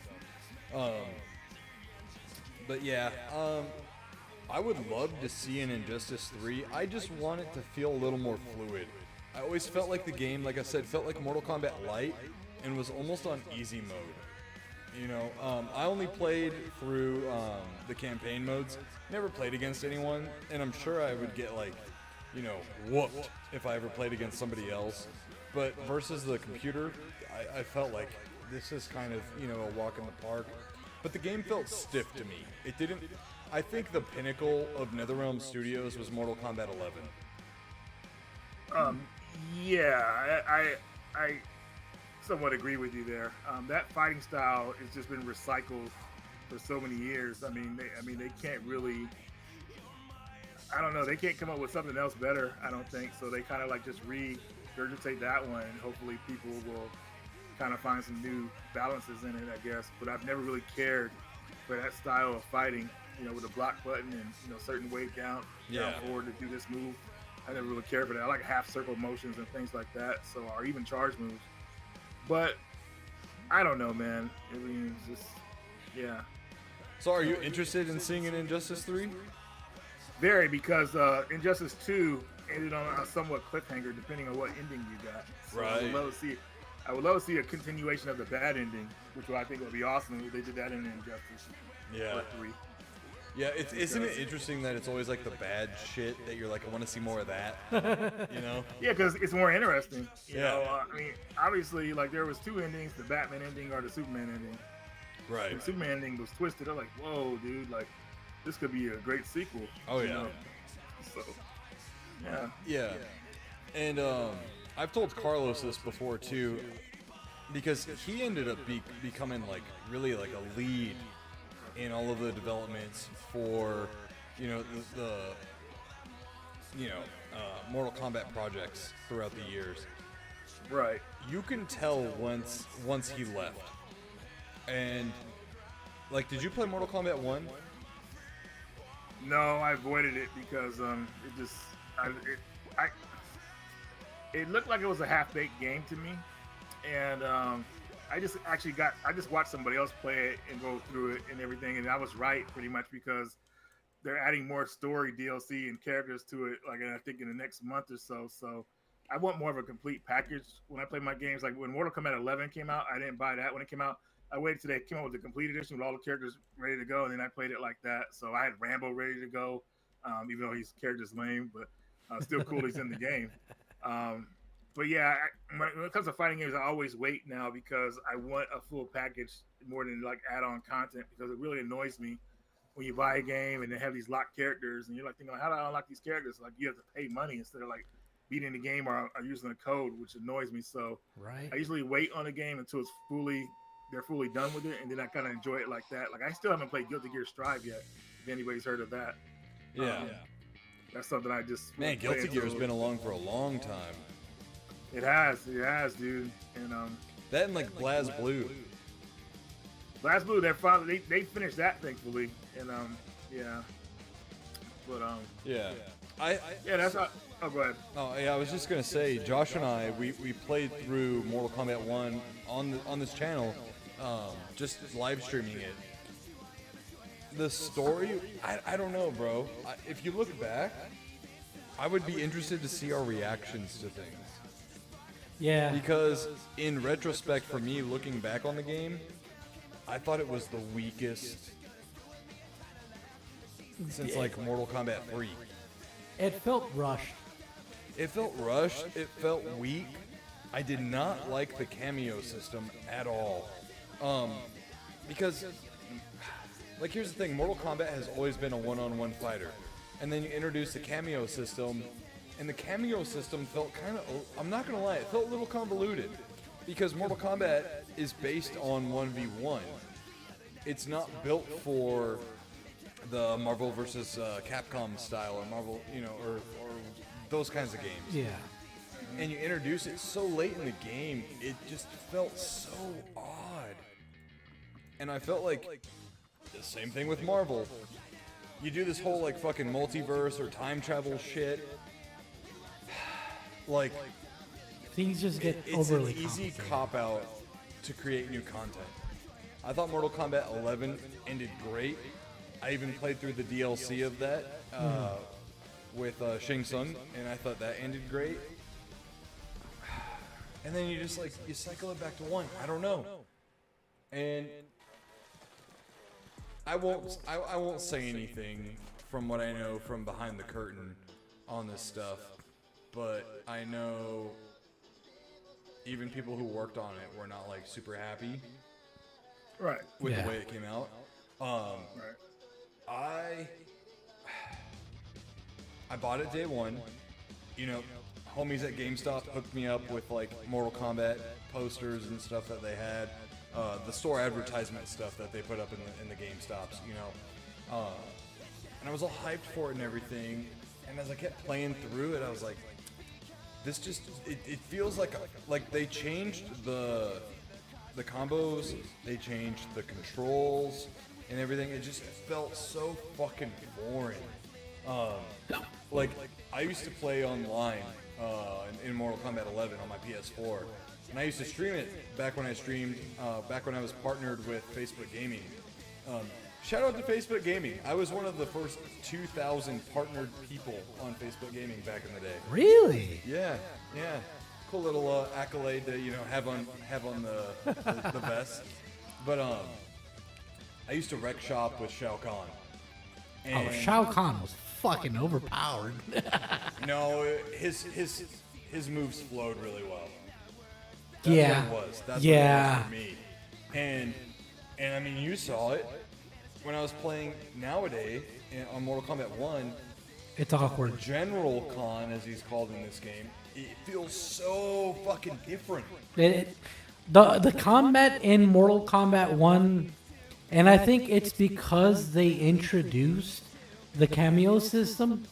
Me personally, I've always hated the cameo system, even in the old like Capcom versus Marvel. I've always hated it, but because they introduced it, it fucked with the system a little bit, and especially because people are used to their old combat system, it made everything just go to shit. Yeah, and unfortunately, people figured out who's OP and who's not really fast in Mortal Kombat 1. A lot of Reptile players were in the lobbies. I don't remember when you told me that. Yeah. Dude, yeah, just the gator roll like over and over again. So hopefully they go in a different direction if they are working on Injustice 3, and I would love to see maybe some like multiverse kind of characters within the game, because I feel like they've already kind of showed a lot of the A tier and B tier characters. I'd like to see maybe some different takes on that, like maybe throw in like a Nicolas Cage Superman or something, Can we talk about how some of the characters look compared to their older versions? Because when I Absolutely. saw how Tanya looked in Mortal Kombat 1, I was like, oh, dude, I thought it was another character. Oh yeah. They were trying to claim that was Tanya. Like, are you serious, Oh dude? yeah. I feel like they're trying to add some weird storylines to these characters to kind of appeal to a certain audience out there, which I'm like, dude, get out of here. You want to make a weird story, weird characters, create them. Don't take the characters we've already had and make them turn them into like uglier people or change them their weird to some weird storyline. Well, But that's I saw the- Tanya look. I was like, oh, dude. Yeah, like, and that's the thing, man. It's like this whole DEI thing that's being introduced, and Before we continue, sorry to interrupt. Somebody in the chat, Anonymous Mystery, just said something's going on with the mics again. what's going on with the mics? So I want to make sure we get that, figured out before we continue, so nobody misses out what we have to say. You can't. I'm I was gonna say scoot the chair back. I have an echo. All right, I'll turn my gain down even more.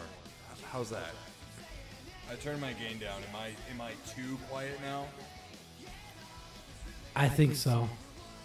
They say they can hear you guys fine. You might need to turn your mic down. All right, I turned it down. How's that sound to you guys? Because your mic, unlike like my mic has all the different settings for everything. Now it says I'm too soft. So my mic has different settings and everything like that, right? Josh's mic is set up to just get the audio. Yeah. All right, here. So- Let me extend this out a little bit more. Josh, go ahead and say something. Testicles. Testicles. All right, guys. How is the audio and all that stuff right now? The mic arm was supposed to help out with the quality, and now it's introducing troubles. I know, right?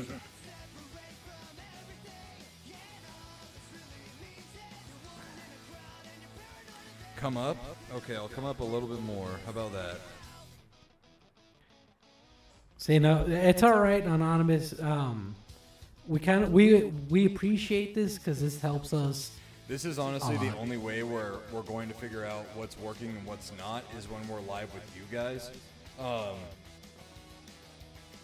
So all the input and feedback that you guys give us is how we're going to set our things for the future and moving forward. I guess I could also turn you down on the interface here, but no, because that wouldn't really work necessarily, just because it's what your mic is picking up. Oh, well, wait, what? What'd you say? Sorry, I was paying attention to the chat. No, don't worry about it. Okay. I don't know what Okay, happened. I'm gonna turn up again. Is it possible to adjust the mic this way?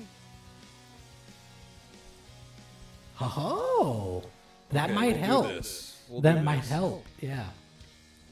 My music is getting really loud now. I haven't changed it at all. Here, I- I'll lower it again. I think it's just because you turned down your mic and now the music just sounds overpowering. You said or was. Okay. Here we go. How does it sound now? How are we doing now? Holy shit. I know. Sorry, Reggie. no, you're good, man. I'm just chilling. Shit happens, right? Right.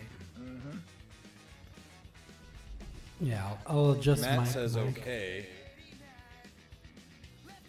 Louder but an echo. That's so weird. I don't know. I think it's your mic, honestly. And I'm trying to face it away from you too. Josh and Reggie's still good. All right. Hold on. Goodness gracious. Going to the properties.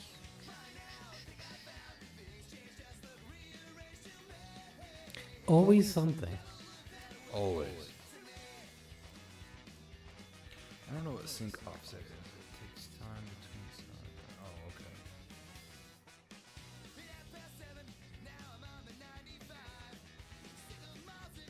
Yeah, ever since we introduced this mic, we've always had some kind of echo issue. Yeah. Is it tolerable, guys? Is it tolerable? Because if it's tolerable, then we can move forward. If it's not, I would feel like shit giving you guys a horrible podcast. Especially with a guest.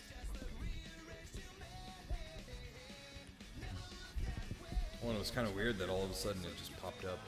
And everyone was like, what the fuck?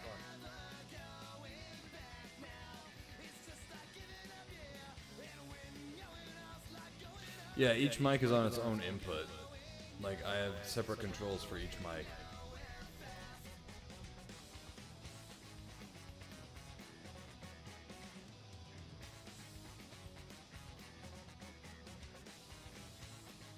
I mean, does it sound fine now? I mean, Britt says it's tolerable. okay. We'll have to figure this out as we go. Get loud, I guess. And then that causes more of an echo because this mic picks it up.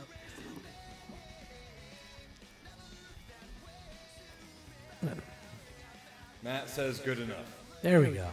All right, we'll figure it out, guys. We'll figure it out. We'll get some tech support here, you know, with people who are technically competent, unlike us, you know, we're technically inept. All right, so anyways, where were we? Hey, it's Gracie Abrams. I think we were going in on Mortal Kombat about how the characters looked and Yes. Yeah. Character. and how the DEI thing is kind of like what the hell's going on here. Yeah, that's right.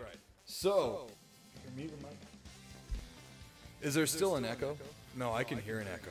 What the fuck? That's so weird. Something else is using a mic. The camera has a mic, but the camera is muted. I don't know. Here, anyways. So yeah, there's this weird thing going on with DEI lately, guys. If you don't know what DEI is, Reggie, can you tell us what DEI stands for? Diverse. I don't remember the whole thing. I'm sorry. I know it's I'll Google Yeah, it. sorry, I can't remember the whole definition of it. Something. Just, You're good.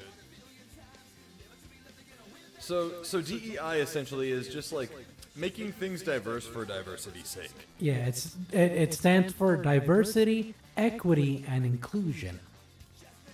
Everybody has to be included. It's weird, man. It's like if something is out there that's too maybe there's too many like Asian folks in the movie, they gotta add a black character or something like that in there. Even though it wouldn't make sense for that type of movie. It's weird shit like that. Yeah. That they're trying to like push into video games. And Smash JT has been doing like reports on it. You know, bringing it to a lot of people's attention because people consider it a part of the whole woke agenda type thing. Mm-hmm. And it gets to the point where people start to notice it and it's getting annoying, and some video games are actually being ruined because of it. Yeah. You could talk about a game called Dust. What's that game called? Dustborn that came out recently. You guys heard of that? Yeah, Dustborn. I'm like, man, dude, like that game was made because I guess allegedly people who developed it didn't like Donald Trump, so they decided to make a game that they go against the people. It's so freaking weird, man. I don't know what to say, man. And it was like government funded and all that stuff too, which is weird. Yeah, it's like What? it's like anti-police and stuff like that. It's Yeah, all this you weird can stuff, literally, man. when you get into verbal engagements with people, so like words are weapons essentially in the game, and there's a scene where like you get pulled over, and there's an option. It literally says trigger Oh, to literally my trigger God. somebody.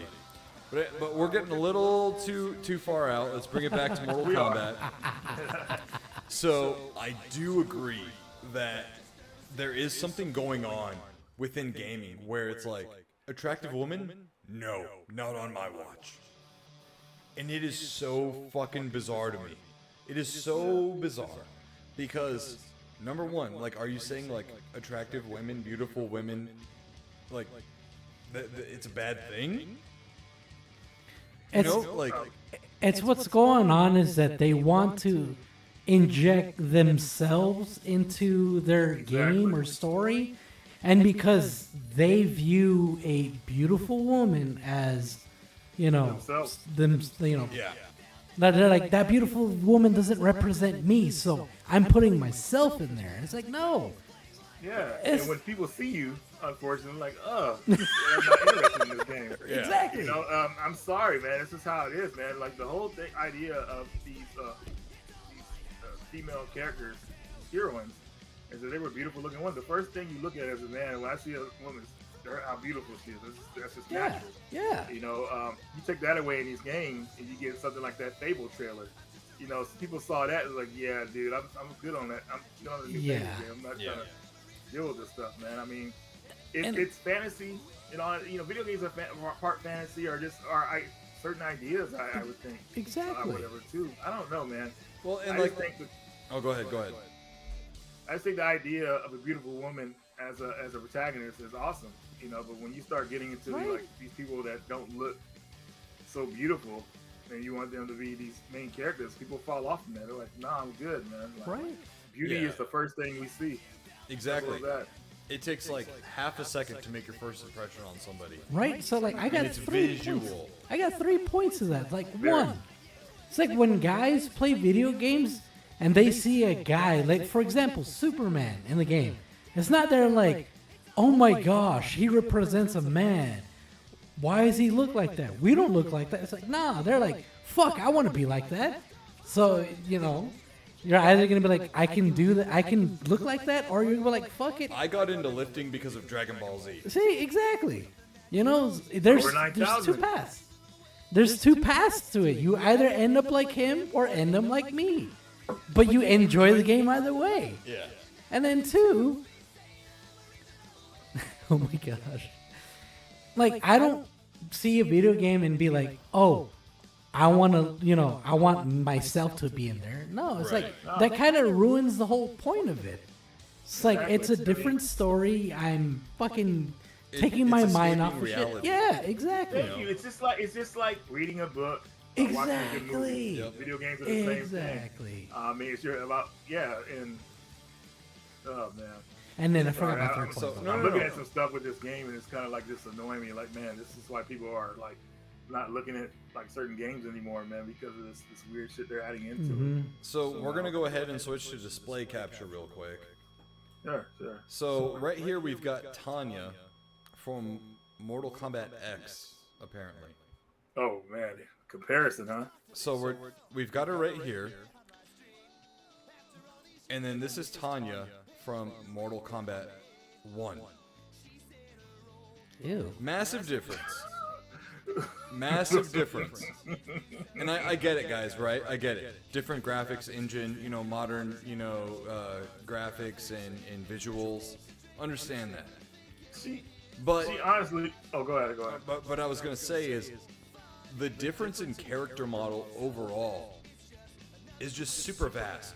And let's make one thing clear, okay? Body image standards can be significantly unrealistic for both men and women. But let me say this: there is nothing unrealistic about this right here that I'm showing from Tanya whatsoever. This is like literally what my wife looked like before pregnancy. There's nothing, and it's not like she, you know, spent her entire life in the gym by any means. You know, like look at this model. This is probably from Mortal Kombat Armageddon, maybe on the original Xbox, PS2. Right. You know, nothing unrealistic there. I mean, sure, the tatas, right? Like, either you're born with them or you need to go to see a doctor, surgeon to get them. But other than that, you know, like, But oh, go ahead. you could tell that one looks feminine and one doesn't immediately. Oh, big When time. you look Right. at both, when you compare them. Big time. And there's something going on. Oh, here's a Reddit. I don't know. That looks a little different than, like, the actual character model. Right. Because that's the actual character model right there. I don't know what it like. They fucking look what they did to my boy, right? You know, the fucking Godfather thing right there. But yeah, guys, like, is women. If any of you are in the chat right now, I want to know, do you feel represented or not represented? Like, does it matter to you if you're playing as a hot chick or an ugly? Like, I want to know. I genuinely want to know, right? Because, like, so many issues in the world, right? Like, we can only speak for ourselves, right, as dudes. I will say this. Dead or Alive is a very successful, long-lasting franchise. Look at the women in that game, or in those games, okay? Look at the female fighters in Tekken, or Street Fighter. Like, let's be fucking real, okay? Nobody. Here we go. Fucking chains off. No one wants to play as a fucking ugly chick. Nobody wants to play as a fucking ugly guy. Okay? Exactly. That's why all these characters, like in Dead or Alive, like the women in that game are portrayed as beautiful looking women. Fucking. Game characters. And you can even flip it over, or like flip it on its head and say the fucking guys are hot guys. You know what I mean? It's like, who was the one character? Fucking was it in Tekken, the fat guy?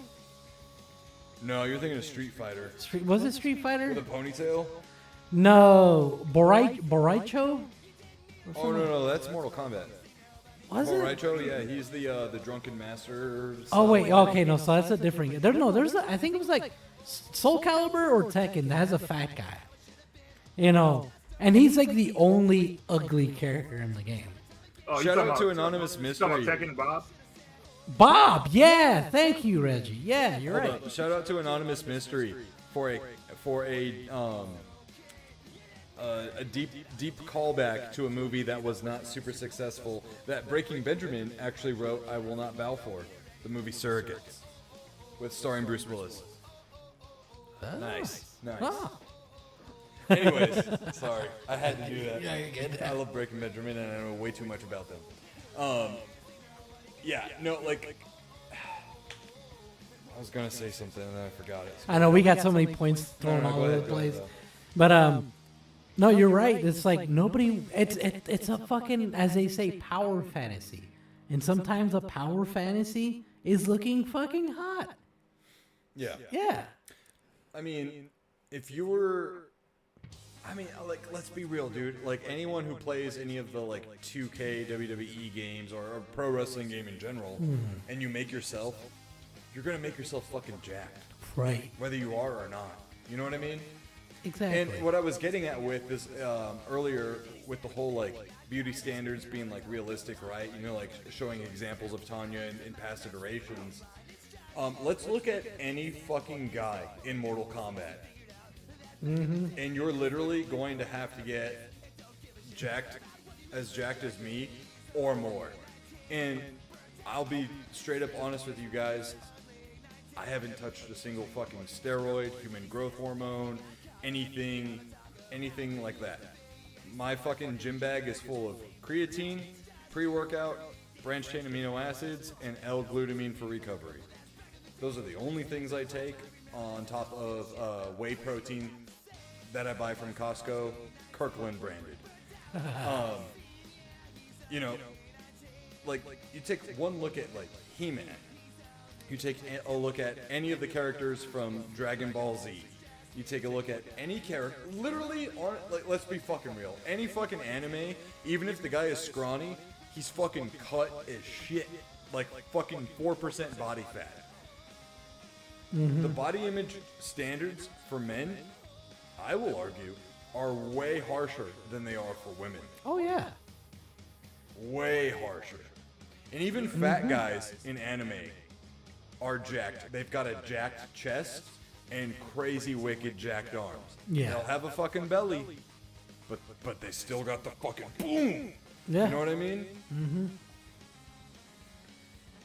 So anyways, yeah, DEI and all this shit, I think it's absolutely horrendous. I think it needs to fucking go the way of the dodo bird, because it is as smart as a dodo bird. It's so dumb.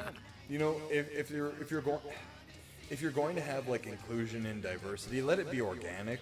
not forced, you know, and like at the same time, like stop putting beautiful women down.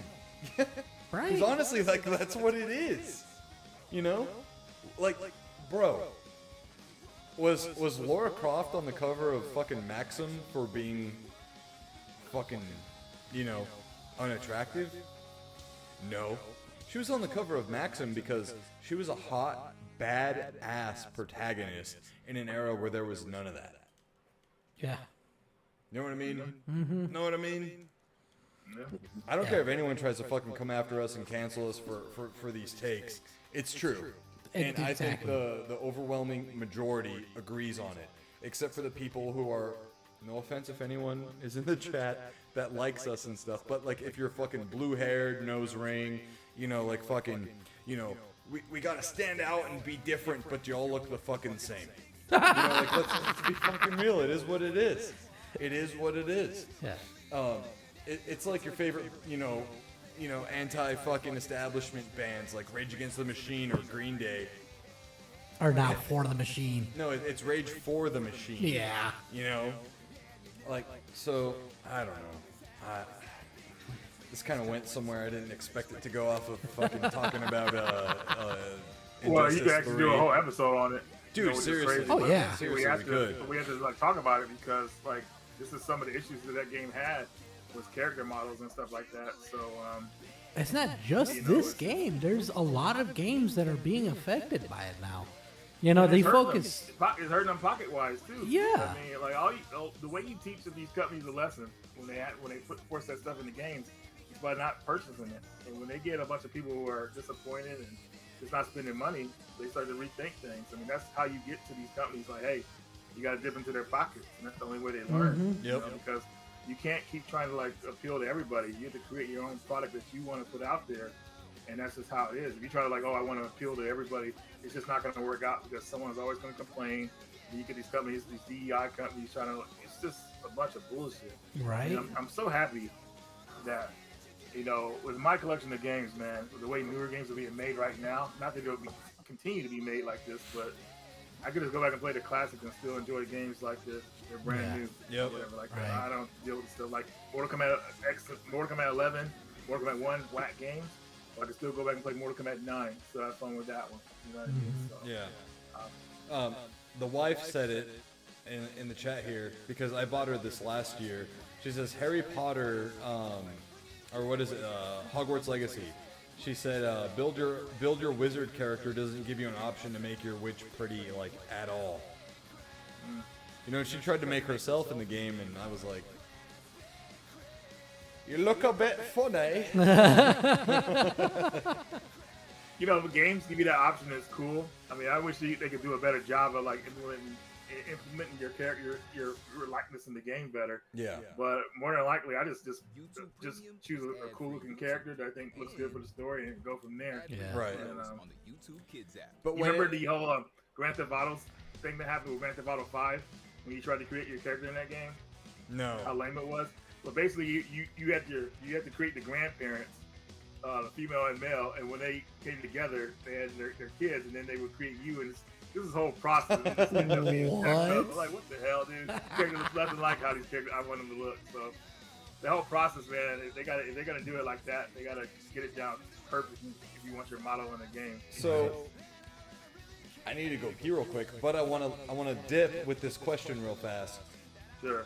Reggie, and this isn't like a fucking gotcha or anything. What do you think about race swapping? What do you think about race swapping with characters? Especially because it was brought up in the chat about how Cyrax and Sector are being God. race swapped and gender swapped. So go ahead and let's talk about that real quick. Okay. So horrible idea because we have these characters were created a certain way, right? So Yeah.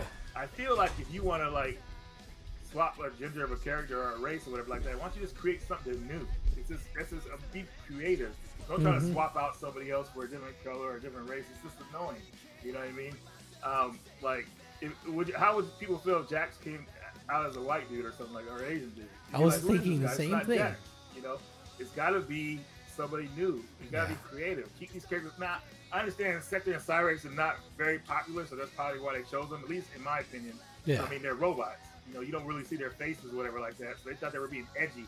We'll make these into some cool cyber women or whatever like that. And it's like, dude, just create a new character. Right. Why is it so hard? But they think they're being smart, and people were letting them know. You know what I mean? Like it's just gonna hurt their pockets. That's the only way they'll learn. Is if people don't buy that DLC or just don't even pay attention to it. That's just how they learn. Yeah, the only unfortunate thing about hurting their pockets is that because they have so many games, you know, under their belt, they have some cushion for a while. So it's going to take a while for them to actually feel the effect. And that's exactly. Yeah. You know, they got, so it just makes you think, like, if people in the chat, how many people we have in here? We got over 10 people in here. I'm thinking of some of you guys have probably played games like Final Fantasy or whatever like that. Final Fantasy VII Remake that just came out. But, you know, how would you guys feel if they swapped out those characters? Like, race swapped those characters? That'd be really weird. Right? That game is one of the most story-driven games out there. Mm-hmm. It would be like, this is a different game. These are not the same characters. So I don't like it at all. I want companies to be more creative and said, if you want to, like, create a black character or an Asian female character, whatever, create new ones. That would have been cooler. Right? Just say, let's just switch Sector and Sires out for females and stupid.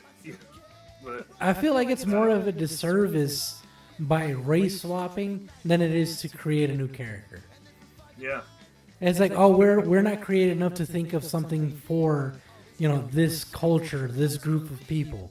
It's like, no, we're just gonna do something quick and easy just to get your money. And lazy. Yeah, exactly. So now if they really truly cared about that community, they would create a new character for them.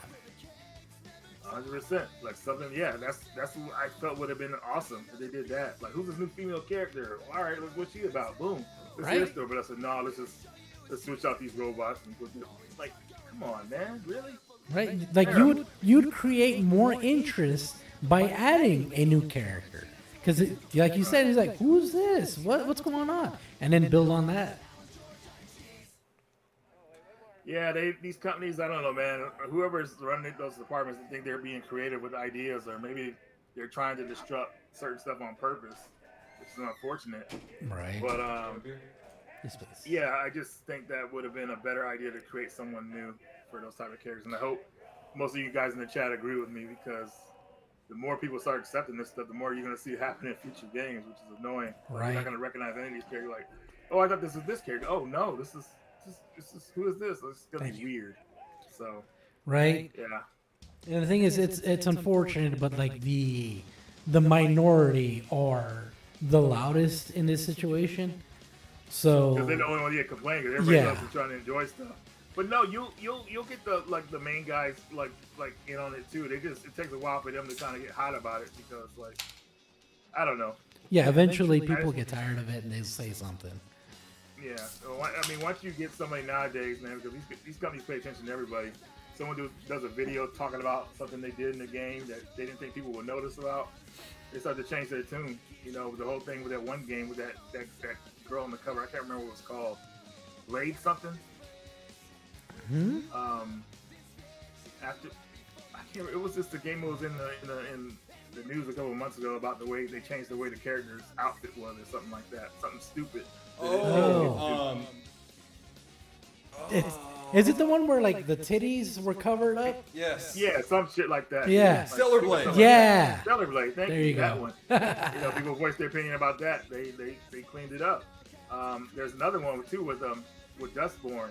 They copied some assets of Grand Theft Auto in the indoor houses. They didn't think they were gonna get caught with that. Yep. They thought no one would notice.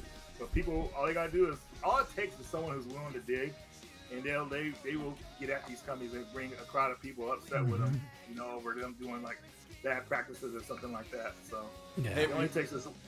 Oh, go ahead. Go ahead. Sorry.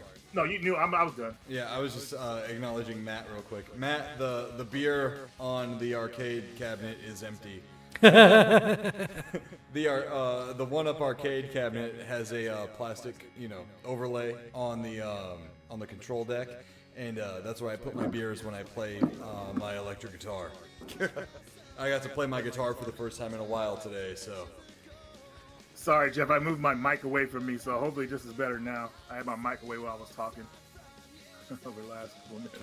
Yeah, Jeff, we're experiencing some echoing issues and whatnot. We've got to figure out a way to, Make it These work. guys everywhere, man. We were just talking about Jeff like a couple of minutes ago earlier in the video. Like, man, Smash AT, man, it's coming up. Well, I tagged you. I tagged you in the video, so of course he's here for you, not us.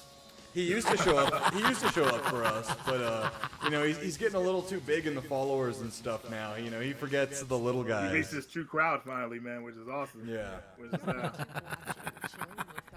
right on. Man. He's like, oh, come on now. Yeah. But I don't know, man. As long as you have people that are vocal about certain issues in these games, the people will take notice. And like I said, all it takes is someone who's willing to dig. Like, how hard do you think it was for that guy to probably find that whole asset thing with Dust Loot, the Dustborn game, with them stealing assets from Grand Theft Auto? Not that Rockstar is going to complain about it, but it shows you how lazy they were with the work. They didn't want to make their own stuff. Like, oh, let's use this.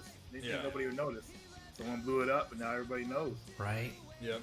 I agree with you, Locke. I think it is my mic. He's like, it's all flashy, so it's got to be his. Honestly, we never had an echo issue until we introduced that mic. Yeah. Yeah, and I think that's because like this mic right here, the Yeti, the blue Yeti, it's got all the different directional controls. That one doesn't. And I think that mic works as if there's a ton of people around and it's picking up from omnidirections. It's omnidirectional mic. Because right now I have this one set up to just catch what's in front of me. But I don't know, maybe I need to put a sock over it or something so it doesn't catch you as good. I don't know. We'll figure it out. Yeah. But anyways, yeah. Wokeness needs to stay out of fucking gaming. It needs to stay out of the media, like as far as like video games, comic books, movies, and all that stuff. It fucking ruins it. Honestly, it fucking ruins it. I really don't think that and no offense, Reggie, but I don't think the black community would appreciate T'Challa, aka Black Panther, being recast as a fucking white guy.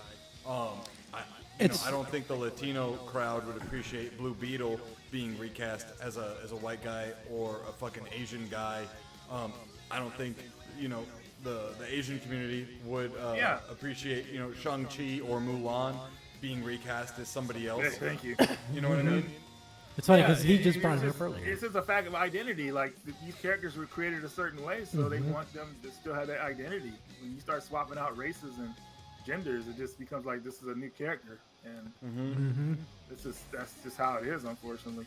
Unfortunately, well, you know what I mean. So it's like, man, it's funny because the let's just call a spade a spade. It's the left that are really pushing this stuff, and they claim to be included. Yep, they claim to be all about tolerance, but they're the intolerable, is what it really is. Wow. Anyways, guys, if you're enjoying the stream, please give it a thumbs up, give us a like, help us out in the algorithm, and then also if you're new here, maybe you're a fan of Reggie's and you've tuned in over here and you like what we're doing. Please give us a subscribe. We are literally like 5 people away from hitting 900. We are super close. It's the march to 1,000, guys. March to 1,000. I know I've been slacking on uploading long-form videos on the channel every Friday, but you got to give me a little bit of grace here. We've got the newborn. Yeah, I was gonna say it's not slacking. You literally have more important priorities, unfortunately. Yeah. Fortunately, but unfortunately. It was funny because we were really reaching a peak, and then all of a sudden it was like baby's born, and then like nothing, But such is life. Either way, guys, if you're new here, please consider giving a subscribe. It's free. Why not? So, tonight is the season finale for the series of Summer Cinema. If you guys have been following along, which a lot of you I'm sure have been, throughout the years, last year, right? Oh, snap. Smash JT donated $5, and he said, money towards a mic fix fund. Well, thank you. It's great. Yeah. And guys, feel free to, donate and all that. Anything that comes into the channel, whether it be on Patreon or on live stream donations, goes right back into the channel. Example, the mic arm. Example, the mic arm that I've got right here. So this is all Patreon funds and whatnot. So not asking, not begging, but if you feel free. Feel free. We need a new webcam because ours is outdated as fuck. So, season finale of the series of Summer Cinema. What that is, if you are new here, is we talk about movies that you should definitely watch during the summer season that exemplify that summer vibe, that feeling, that magic that you remember going to the movies and feeling when you were, in grade school, middle school, high school, even fucking college. They just give off that fucking vibe of summertime feel. We started in May this year with Martial Arts May. And then we moved on to June, which was Jam-Packed June, which were ensemble movies, ensemble cast films. July was Jean-Claude July. And August is Arnold August, where we talk about Arnold Schwarzenegger movies. Yeah. we watch a movie, we smoke a stogie. Yeah, we have a laugh. It's a good time. And to cap off the entire season of the series of Summer Cinema, let alone Arnold August, we're going to talk about one of the best movies, literally of all fucking time. Terminator 2 Judgment Day. Oh, yeah. So, Reggie, we like to start this off with talking about a little bit of synopsis and then go right into guessing the scores for the film. So, Okay. So, Josh, don't look at the screen. Hold on, I'm just taking my glasses off. Take off your eyes. So the synopsis reads as such. In this sequel to The Terminator, set 11 years after the fact, young John Connor, the key to civilization's victory over the future robot uprising, is the target of the shape-shifting T-1000, a Terminator sent from the future to kill him. Another Terminator, the revamped T-800, has been sent back to protect the boy. As John and his mother go on the run with the T-800, the boy forms an unexpected bond with the robot. This movie debuted July 3rd, 1991, and its budget was $100 million.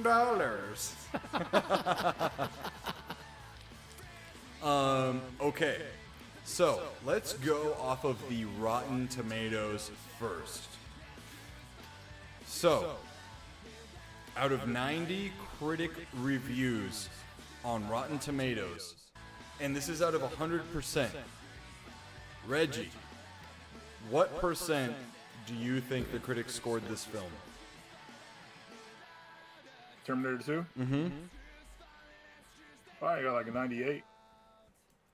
Josh? I might have to go with an 87.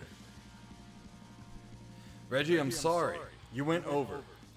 Josh wins this one. It came in at a 91% critically on Rotten Tomatoes, making it certified fresh. That's funny. That's like the year it came out, too. Right? Right? So now let's go on over to the audience score. Again, this is out of 100%. This is from over 250,000 ratings on Rotten Tomatoes. Reggie? Yep. What do you think it is out of 100% from the audience score? I'm going to say 98. Okay. Yeah. I'm going to have to go with a 94. Josh, I feel like your eyes are working better than you claim to be. No, trust me. I'm just trying to make up for that disaster that was last week where I lost every single one. Every single round of Rob. Yep. So Josh, you got this one. It came in at a 95% on the audience score. Wow. Now, there is no Metacritic that's popping up immediately, so we'll shift on over to IMDb. This is a score out of 10. This is out of 1.2 million reviews.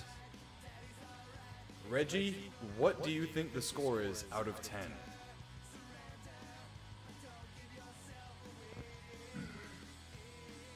And decimals are a factor in this. 9.5. 9.5. Good choice. I'm going to have to go with a 9. Well, both of you went over, but Josh was the closest. This came in at a 8.6 out of 10. What? I feel like that movie is like one of the greatest movies of all time, so it's going to be scored high. Yeah, Yeah. out of 1.2 million, it garnered a score of 8.6. That's actually, when you think about it in retrospect, it's impressive. Although, on Letterboxd, it came in out of 4.3 out of 5, and Google reviews have it at a 95%. Wow. Can I put my eyes back on? You can put your eyes back on. So this movie debuted literally the day before July 4th, Independence Day. Huge weekend for the box office. This had a budget of between 94 to 102 million. Its box office made between 519 to 520.9 million dollars. This movie definitely made its money back, but that says a lot because the budget initially, from what the studio cleared it, was at $75 million. So even though this movie went way above its initial budget, it made it back about 5 times over. Fivefold, yeah. It was definitely worth that little extra penny that they added. If you want to call it a penny, yes. Yeah. The visual effects were done by Stan Winston, who is known over the world for amazing practical and digital effects throughout tons of different films, tons of different monster movies, and so on and so forth. Reggie, let's start off with you. Did you see this in the theaters when it came out? No, I saw it on tape. Okay. So it was was it like a rental or? Yep. I still remember the night we all watched it too, which is hilarious. It was, me and my friends and my dad, and man, I mean, it was good quality. I think, you know, at least back then. I mean, we watched it on the big TV, so it was good. You know, not quite like theater, but you know, it was good. Right. What, like, tell us about that night. What was that like? Did you see the first Terminator before you saw the second one? Yeah, I saw the first Terminator. I actually liked that one better than the second one. But yeah, I seen the first one, and I understood it. Yeah, the first Terminator had that sense of danger, like, you know, Arnold can't be stopped. You know, well, yeah, we can go into that a little bit later. But part 2, I remember we were sitting there watching it, and then when the T-1000 was introduced, I remember like one of my other friends was laughing because dude was naked and everything like that. Yeah. So they had those 2 naked scenes which were hilarious, and the one in the bar was just crazy when he burnt the cigar on the Arnold and didn't even affect him. Yeah. I remember my dad said, "What the fuck?" Because he didn't know anything about the Terminator movies, so he didn't know the dude was like a cyborg robot. Like, gotcha. He would have been yelling, but. What's up, Joe? Joe Rad? Sorry, Reggie. Joe Rad's in the house.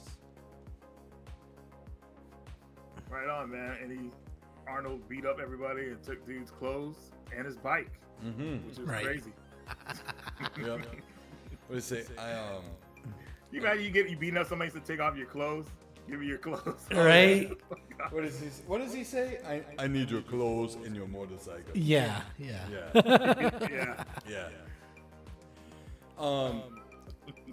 When you were watching it, like, did you think it was a horror movie? Did you think it was an action movie? Like, what was action? Action. No. No, straight action because all the running and stuff, the tense the tense scene on the friggin' the truck going down in like the sewer area, Right. chasing them on the bike. Yeah. That was all action, man. I mean, it's terror action because it's suspense. But it's known as an action movie, not like a horror movie. Which is funny because the first film, I would think, and I'm pretty sure the general consensus is, it is a slasher film. See, slasher films, you could say that more when people are getting cut up, I would say, but when people are getting shot, it's a bit different. Mm-hmm. You get a lot of categories that has action in a way. That makes sense. Like I guess slasher movies, people getting cut up, mutilated in different ways with some kind of blade. But people are getting shot. It's like hard to say like how many movies are like horror movies that are using shotguns. Like Friday the 13th. Can you imagine Jason using a shotgun? Yeah, right. I guess it's considered in the like slasher horror genre is because it is an unstoppable force going against pretty much like everyone he kills is We can add supernatural into that too. Yeah, it's almost unarmed, and doesn't stand a Can't chance. fight. Okay. If you were to put this movie up to like say Halloween, they have the same kind of beats. They have the same kind of stylized kills. As far as like the whole shoot 'em up kind of genre of the film, it does necessarily fit into that. But especially like the ending sequence of the first film where they're in the factory, and Arnold's the skin is gone, and it's just the menacing T-800 skeleton. It is very, very creepy. But yeah, this movie did essentially swap genres, and it was actually filmed with family in mind. Huh. Because of the father-son bond that the T-800 and John Connor developed. Yeah, that's true. Because like one thing, like now thinking back on the whole horror aspect, especially when like the phone booth scene, when John calls his adopted foster parents, parents. foster parents, Your foster parents are dead. right? Did you see that clip I sent you of that? Yeah. The one in Spanish? Yeah. Oh my god, it's hilarious. Yeah, so that scene, when you think back on it, that is very horror-esque. Because, like, he's thinking about, he's like, let's call my family, shit's going on, whatever. Right. And then when he calls them, it's fucking the Arnold's basically like trying to, he's like, well, shit, something's going on, let me figure it out. And then when he's like, what was the dog's name again? Like, it was Max, but he says Max, Wolfie, yeah. Max, but it was, yeah. He says Wolfie, and that's when he's like, "Oh, your foster parents are dead." Yeah. It's like when you think about it, if you're in John's fucking shoes, you'd be like, "What the fuck?" Yeah, and what's also like something that stuck with me because like I told Josh this the other day. I saw this movie way too early. I saw it when I was about 4 years old at night at my aunt and uncle's house. At 4 years old, this is absolutely a terrifying movie to watch. It's like you're watching an unstoppable stalking killer in that T-1000. Yeah. Granted, this movie doesn't have a ton of gore and excess, like that. But that scene in particular, while the T-1000 is in the form of the foster mom, the camera kind of pans over. And you see the arm that is a blade that's mimicked of the kitchen knife into the foster dad. And you're like, holy fuck. Yeah. Oh my god. That's brutal. Yeah. It's brutal. Yeah. Like, like in hindsight, after watching it and then thinking about it, you're like, fuck yeah, there's a lot of aspects of the movie that really do shout horror.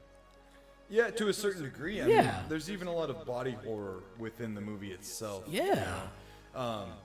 But what would you say, Reggie, are some of your favorite parts of this movie? Like, Okay, all right, we got to get silly here. But the part when the helicopter in the what's the second Cyberdyne. Cyberdyne. When he got in the helicopter, he said, "Get out!" And dude actually got out, and they were up in the helicopter. Yeah. It wasn't like he was in the truck like in the first movie or in the car. So I thought that was hilarious. Seeing that as a kid, I laughed at that part because there's nowhere to go. Yeah. What else stood out to me in this movie? There were some weird scenes in it too. I mean, that kind of like I remembered most, like when Sarah was tied down and the freaking orderly like made moves on her. I thought that part. Oh, stuck like out licked to her me. face. Yeah. Yeah, I was like, what the hell? As a kid, you're like, oh, what's wrong with this guy? Yeah, you didn't necessarily think to like Kill Bill, right? Mm-hmm. You ever see Kill Bill? Oh yeah. Oh yeah, you know that scene where like Uma Thurman's all paralyzed on the bed and you know what My name- happens? oh my god. Yeah. Like as a kid, you don't think that's a thing, right? Like necrophilia and all that. That shit happened recently with some lady woke up pregnant, and I was like, wow, dude, Wow. That's fucked what is up. going on? But yeah, like, but stuff like that scene stuck out to me. I'm trying to think of another one that stuck out to me. Was when he was running, when he was chasing them out of the facility, and he kept running and he kept chasing, like didn't get tired, nothing like that. Yeah. That scene stuck out to me because I was scared because they were in the car and that dude was catching up to him. Yeah. You know, that was insane. Another scene stuck out to me when his friend backed him up in the arcade when he said this cop is looking for you. Mm-hmm. That scene stuck out to me because that whole chase scene. And another one that stuck out to me was the bank scene. He's a real one. The ATM where he stuck his suspender in there and hacked some kind of the money out of it. Oh, yeah. That was a thing. That stuck out to me because I thought that was like, man, could we really do that? I'm just a kid, but it was just hilarious. See, like, Right. wow, you get some money like that, Right. What else stuck out to me in that movie? Those scenes, you know, I could think of the most that stuck out to me. I mean, I would say those. What about you, Josh? What are some moments in the movie that really stuck out to you that made you really remember it? So, two things. One, it's throughout the entire movie, is just the T-1000, just the way he fucking morphs into shit. Like, younger me was like, that's fucking wild. Yeah. And like the knives coming out of him changing into different people. And then at the end of the movie, when he starts to when he's melting, they throw him in the lava. Yeah. He shifts into different the different people he mimicked. For me, in that moment, it was the shifting, but also the screams. Right? That was fucking wild. You know, like that moment, kind of like fucking. That was like body horror trauma. For Oh a yeah. 4-year-old me. you know? Yeah. So that really stood out to me. And then another scene that always stood out to me was the dead man switch scene. I don't know why exactly. The dead man switch scene. When he's like huffing and like he's on his last breath, kind of. Yeah, he's dying. He's like, you know what?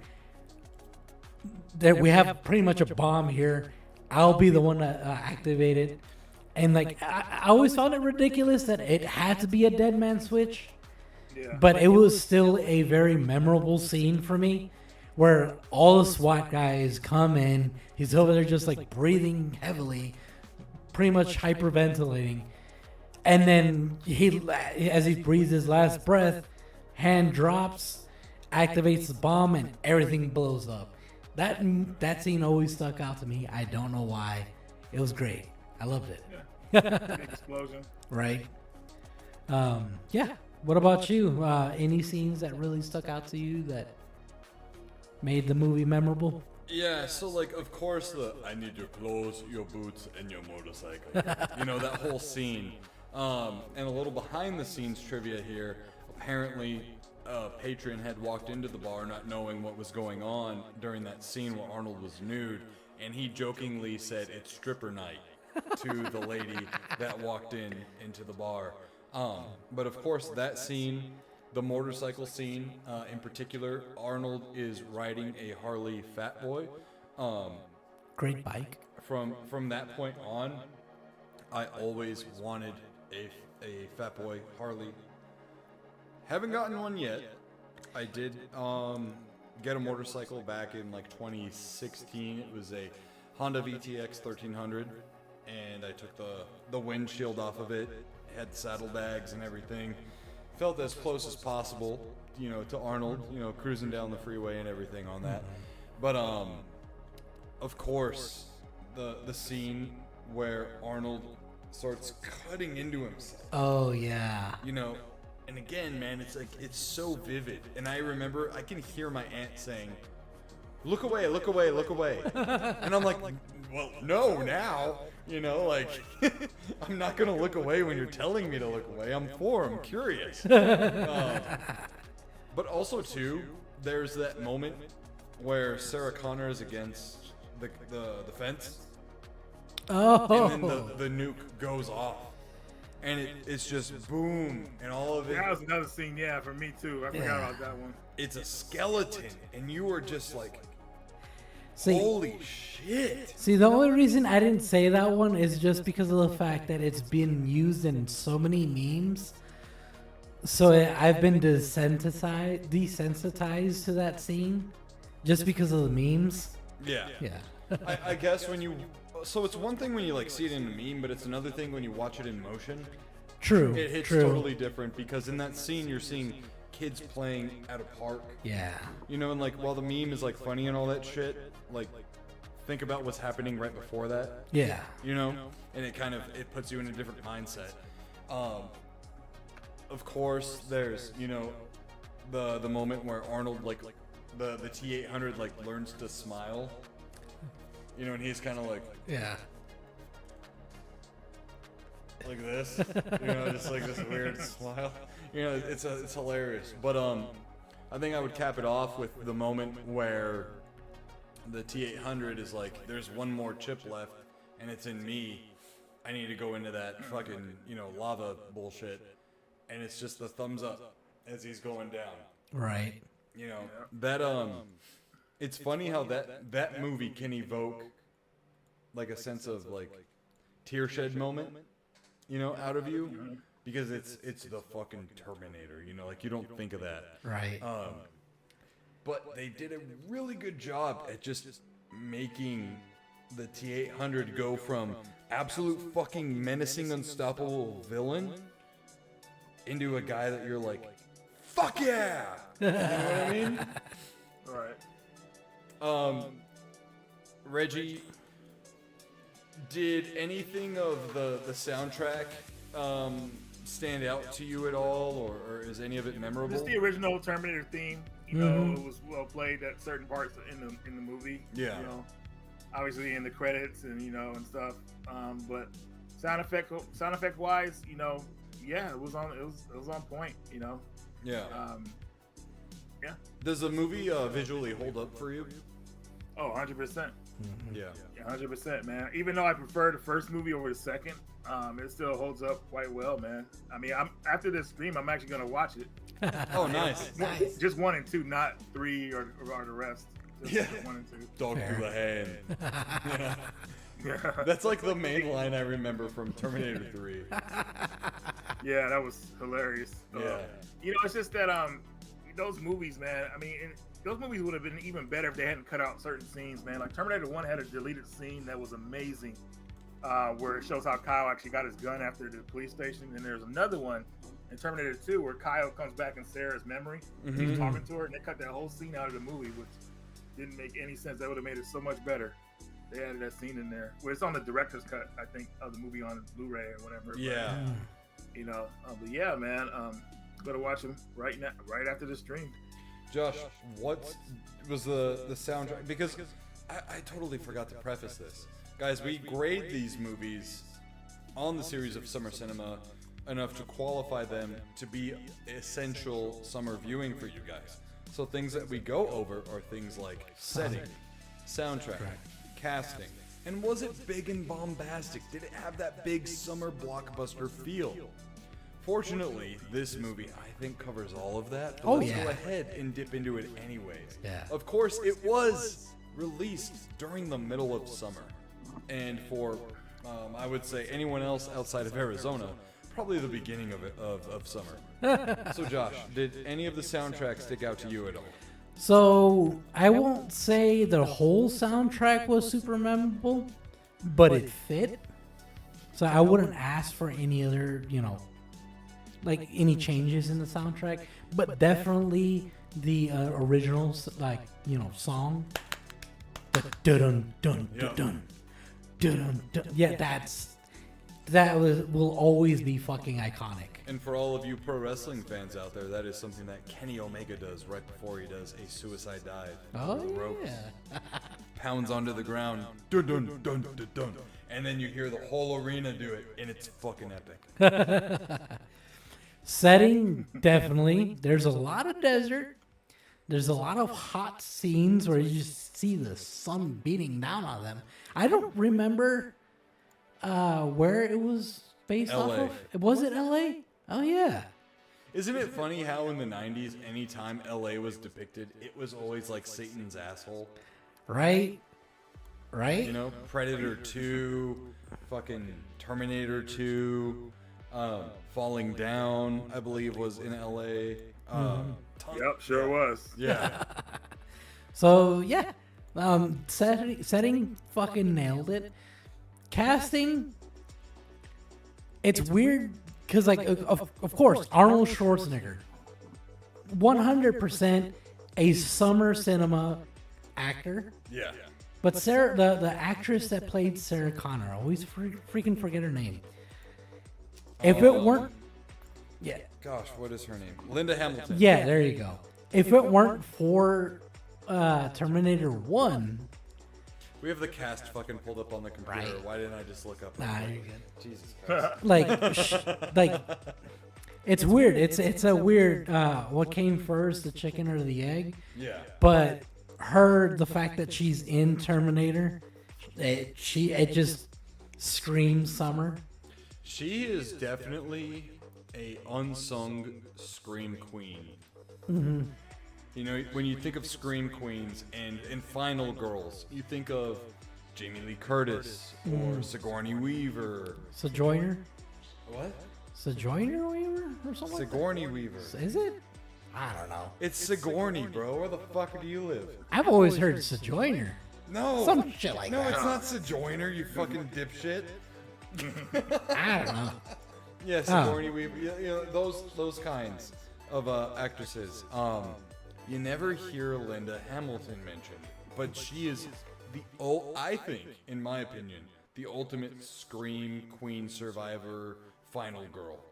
Yeah. Because she is the one out of all those types that leveled up, right? Mm-hmm. Of course, you could say like Sigourney Weaver like beat the alien, but did she really? You know, she came back in every fucking sequel up to like Resurrection, and every time it was just like rinse and repeat, you know, kind of garbage or whatever. Mm-hmm. But Linda Hamilton not only leveled up storyline wise, she also leveled up greatly physically. Yeah. From the first movie to this movie. Oh yeah. And she has a huge body transformation and got fucking jacked, bro, Right? for this movie. So definitely cast wise. What's his name? Robert. It was Robert Patterson. Patrick. Yeah, Robert Patrick. There we go. That motherfucker nailed it as a T-1000. You could not have asked for a better actor for the T-1000. Yeah. What were your thoughts, Reggie, on Robert Patrick as a T-1000? Do you think he was more menacing or less menacing than Arnold in the first Terminator? See, I didn't really feel. I mean, he was obviously a more dangerous enemy, but you felt safe because you had the T-1000 with you, or the T-1000, right? T-800. The T-800. T-800 with you. So I didn't really feel a sense of like urgency, you know, or being scared when the Terminator was with you. Now the first movie, I was more scared because they had no weapons to fight that thing.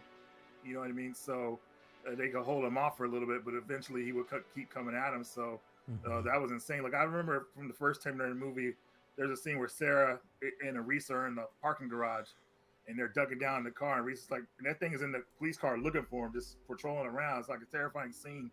I didn't have any sense of urgency or like being scared like that in the second movie, but I still thought that Robert Patrick did a good job as a Terminator because he kept coming at him and kept the expression.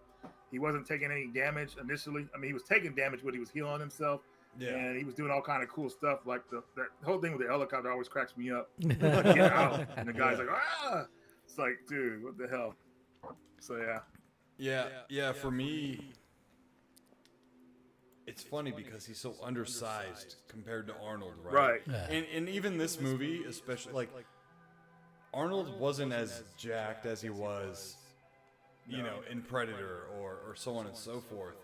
But he still had that, like, presence. You know, and Robert Patrick was just, like, a really lean-looking regular guy. Yeah. All right. But with him, you had to worry about the shape-shifting. You had to worry about the fucking, like, speed. Dude, I know, right? And apparently, like, here's a little backdoor trivia for you guys.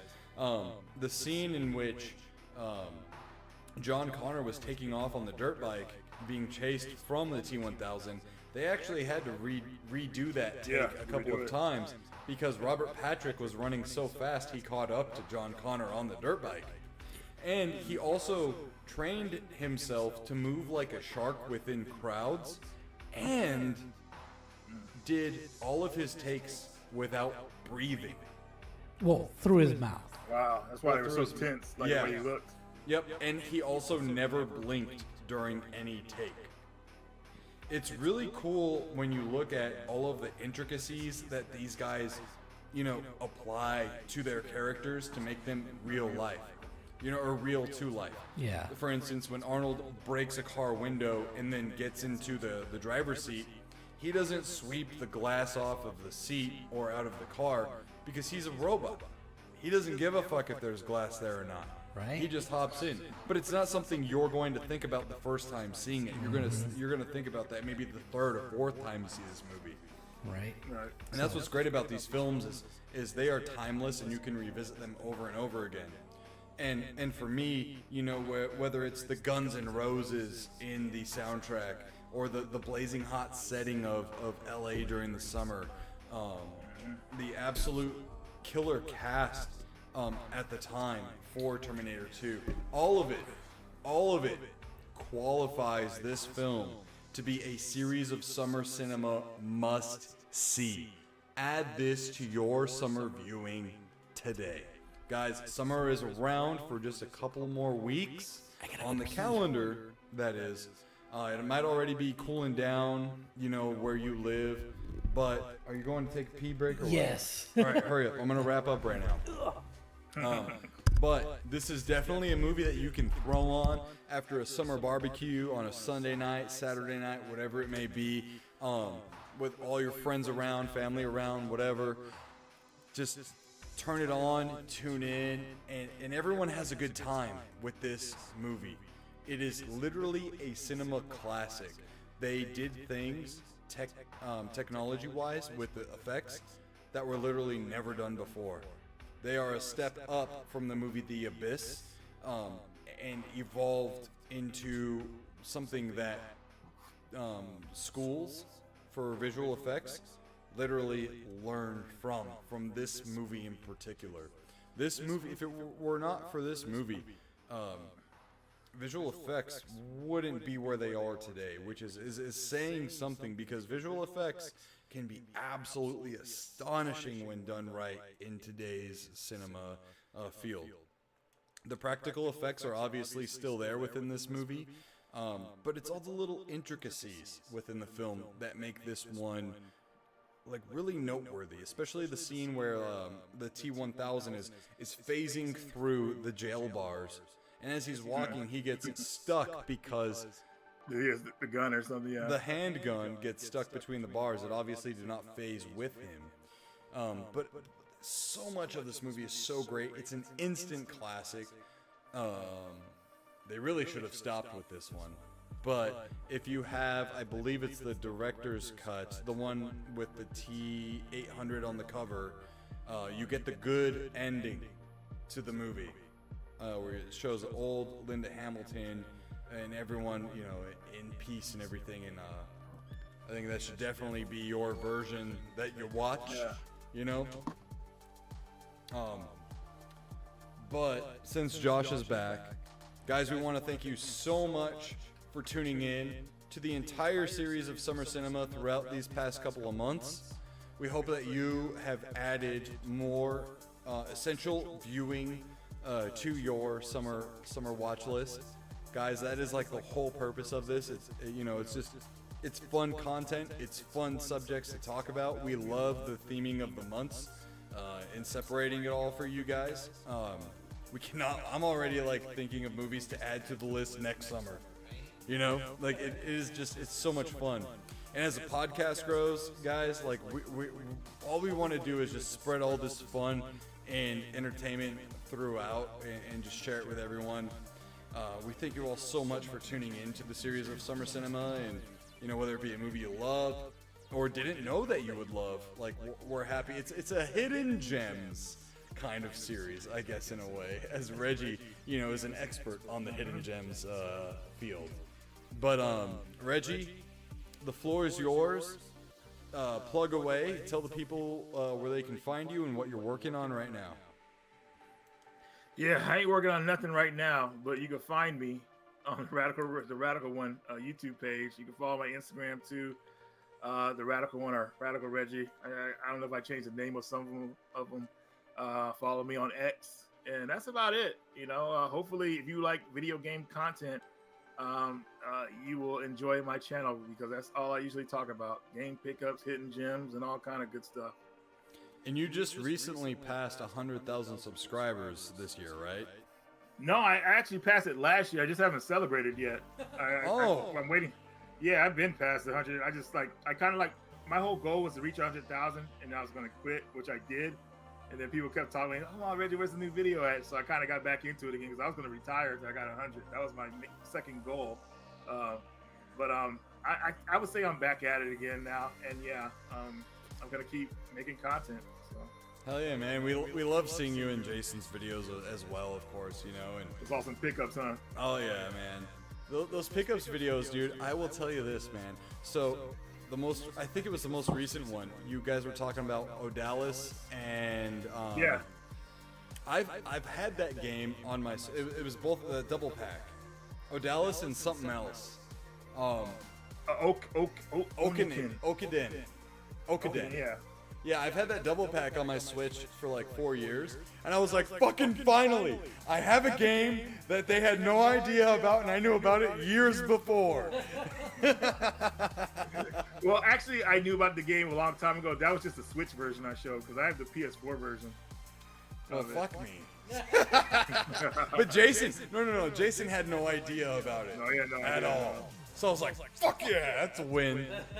Man, this is such a great hobby we're in, man, when it comes to games, man. I love doing this, and I've been doing it now, I think, on my channel, at least for like 6 years now, and I like bringing knowledge to a lot of gamers who might not know about certain games, so that's my passion, and I hope I'm able to continue to bring knowledge to gamers that are just getting into it, or just gamers that want knowledge in general.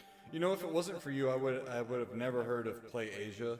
I would have never heard of half of the shmups that you introduce, or like the Cotton series, or anything like that, man. So keep doing what you're doing, man. You're obviously bringing in games into the zeitgeist that no one has ever heard of before, and I think honestly you're doing like a really solid job. I know, like, like you wanted to retire and this and that from YouTube, but honestly, like, YouTube in the retro gaming era and the modern gaming era, like, we wouldn't know half of the fucking games that are out there if it weren't for guys like you spreading the knowledge about them, whether it be like survival horror games or shmups or different fighters.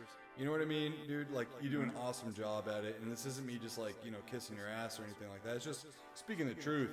A lot of the games in my library are games that I've never heard of before, and I heard them first from you or Jason, so. Right. So thank you for that, man, and thank you for being a guest again on the show. Sorry for like the mic echoes and everything, and the phasing in and out every now and then, with having you on, but dude, you're an awesome guest. Guys, if you haven't yet, I mean, if you're a fan of us, you must have already heard of Reggie, but if you haven't yet, give him a sub, give him a follow on his socials. Check out his videos. And on that note too, like also follow Jason. Reggie is on there periodically. Does great pickups videos and collection startup videos and like the do's and don'ts when starting collections over there. So make sure to check that out. And you know, with us, you know, make sure to follow us on Facebook, guys. We have a Facebook page for the Nsquared podcast. Josh doesn't do social media, so I just always say follow us on the Nsquared podcast Facebook page. You can follow me on Instagram at nerdynick_91 or on X at buffnerd. I have tons of ideas in the works for videos. I'm getting everything written out and kind of organized and this and that. I have a great OG Xbox video I'm getting ready to put out. When I say put out, I mean like in a couple of weeks, but it's in the works and it's getting done. Research has been completed. But guys, again, we are viewer supported. Please head on over to patreon.com if you so choose. $3 a month. We do have a movie watch along perk. We did announce last week at the $5 tier. I want to wait, and this is brand new to Josh. I want to wait until we get at least 10 people at the $5 tier to have that be a thing. Just to make it worthwhile. Just to make everybody. it absolutely worth it, and we have a good crowd. 10 supporters for $5 a month will get you a movie watch along night with us once a month. I think that's a fucking bargain. It's cheaper than a Starbucks drink, cheaper than your order at fucking Burger King or McDonald's. You know, just help us out, help us grow, help us get better equipment. Guys, this has been another episode of the Nsquared podcast, and we thank you guys so much. Make sure to leave a like before you take off, and give us a sub if you're brand new. And guys, we thank you so much for being here and tuning in on this Monday night. Yeah. So until next time, guys, we'll catch you later.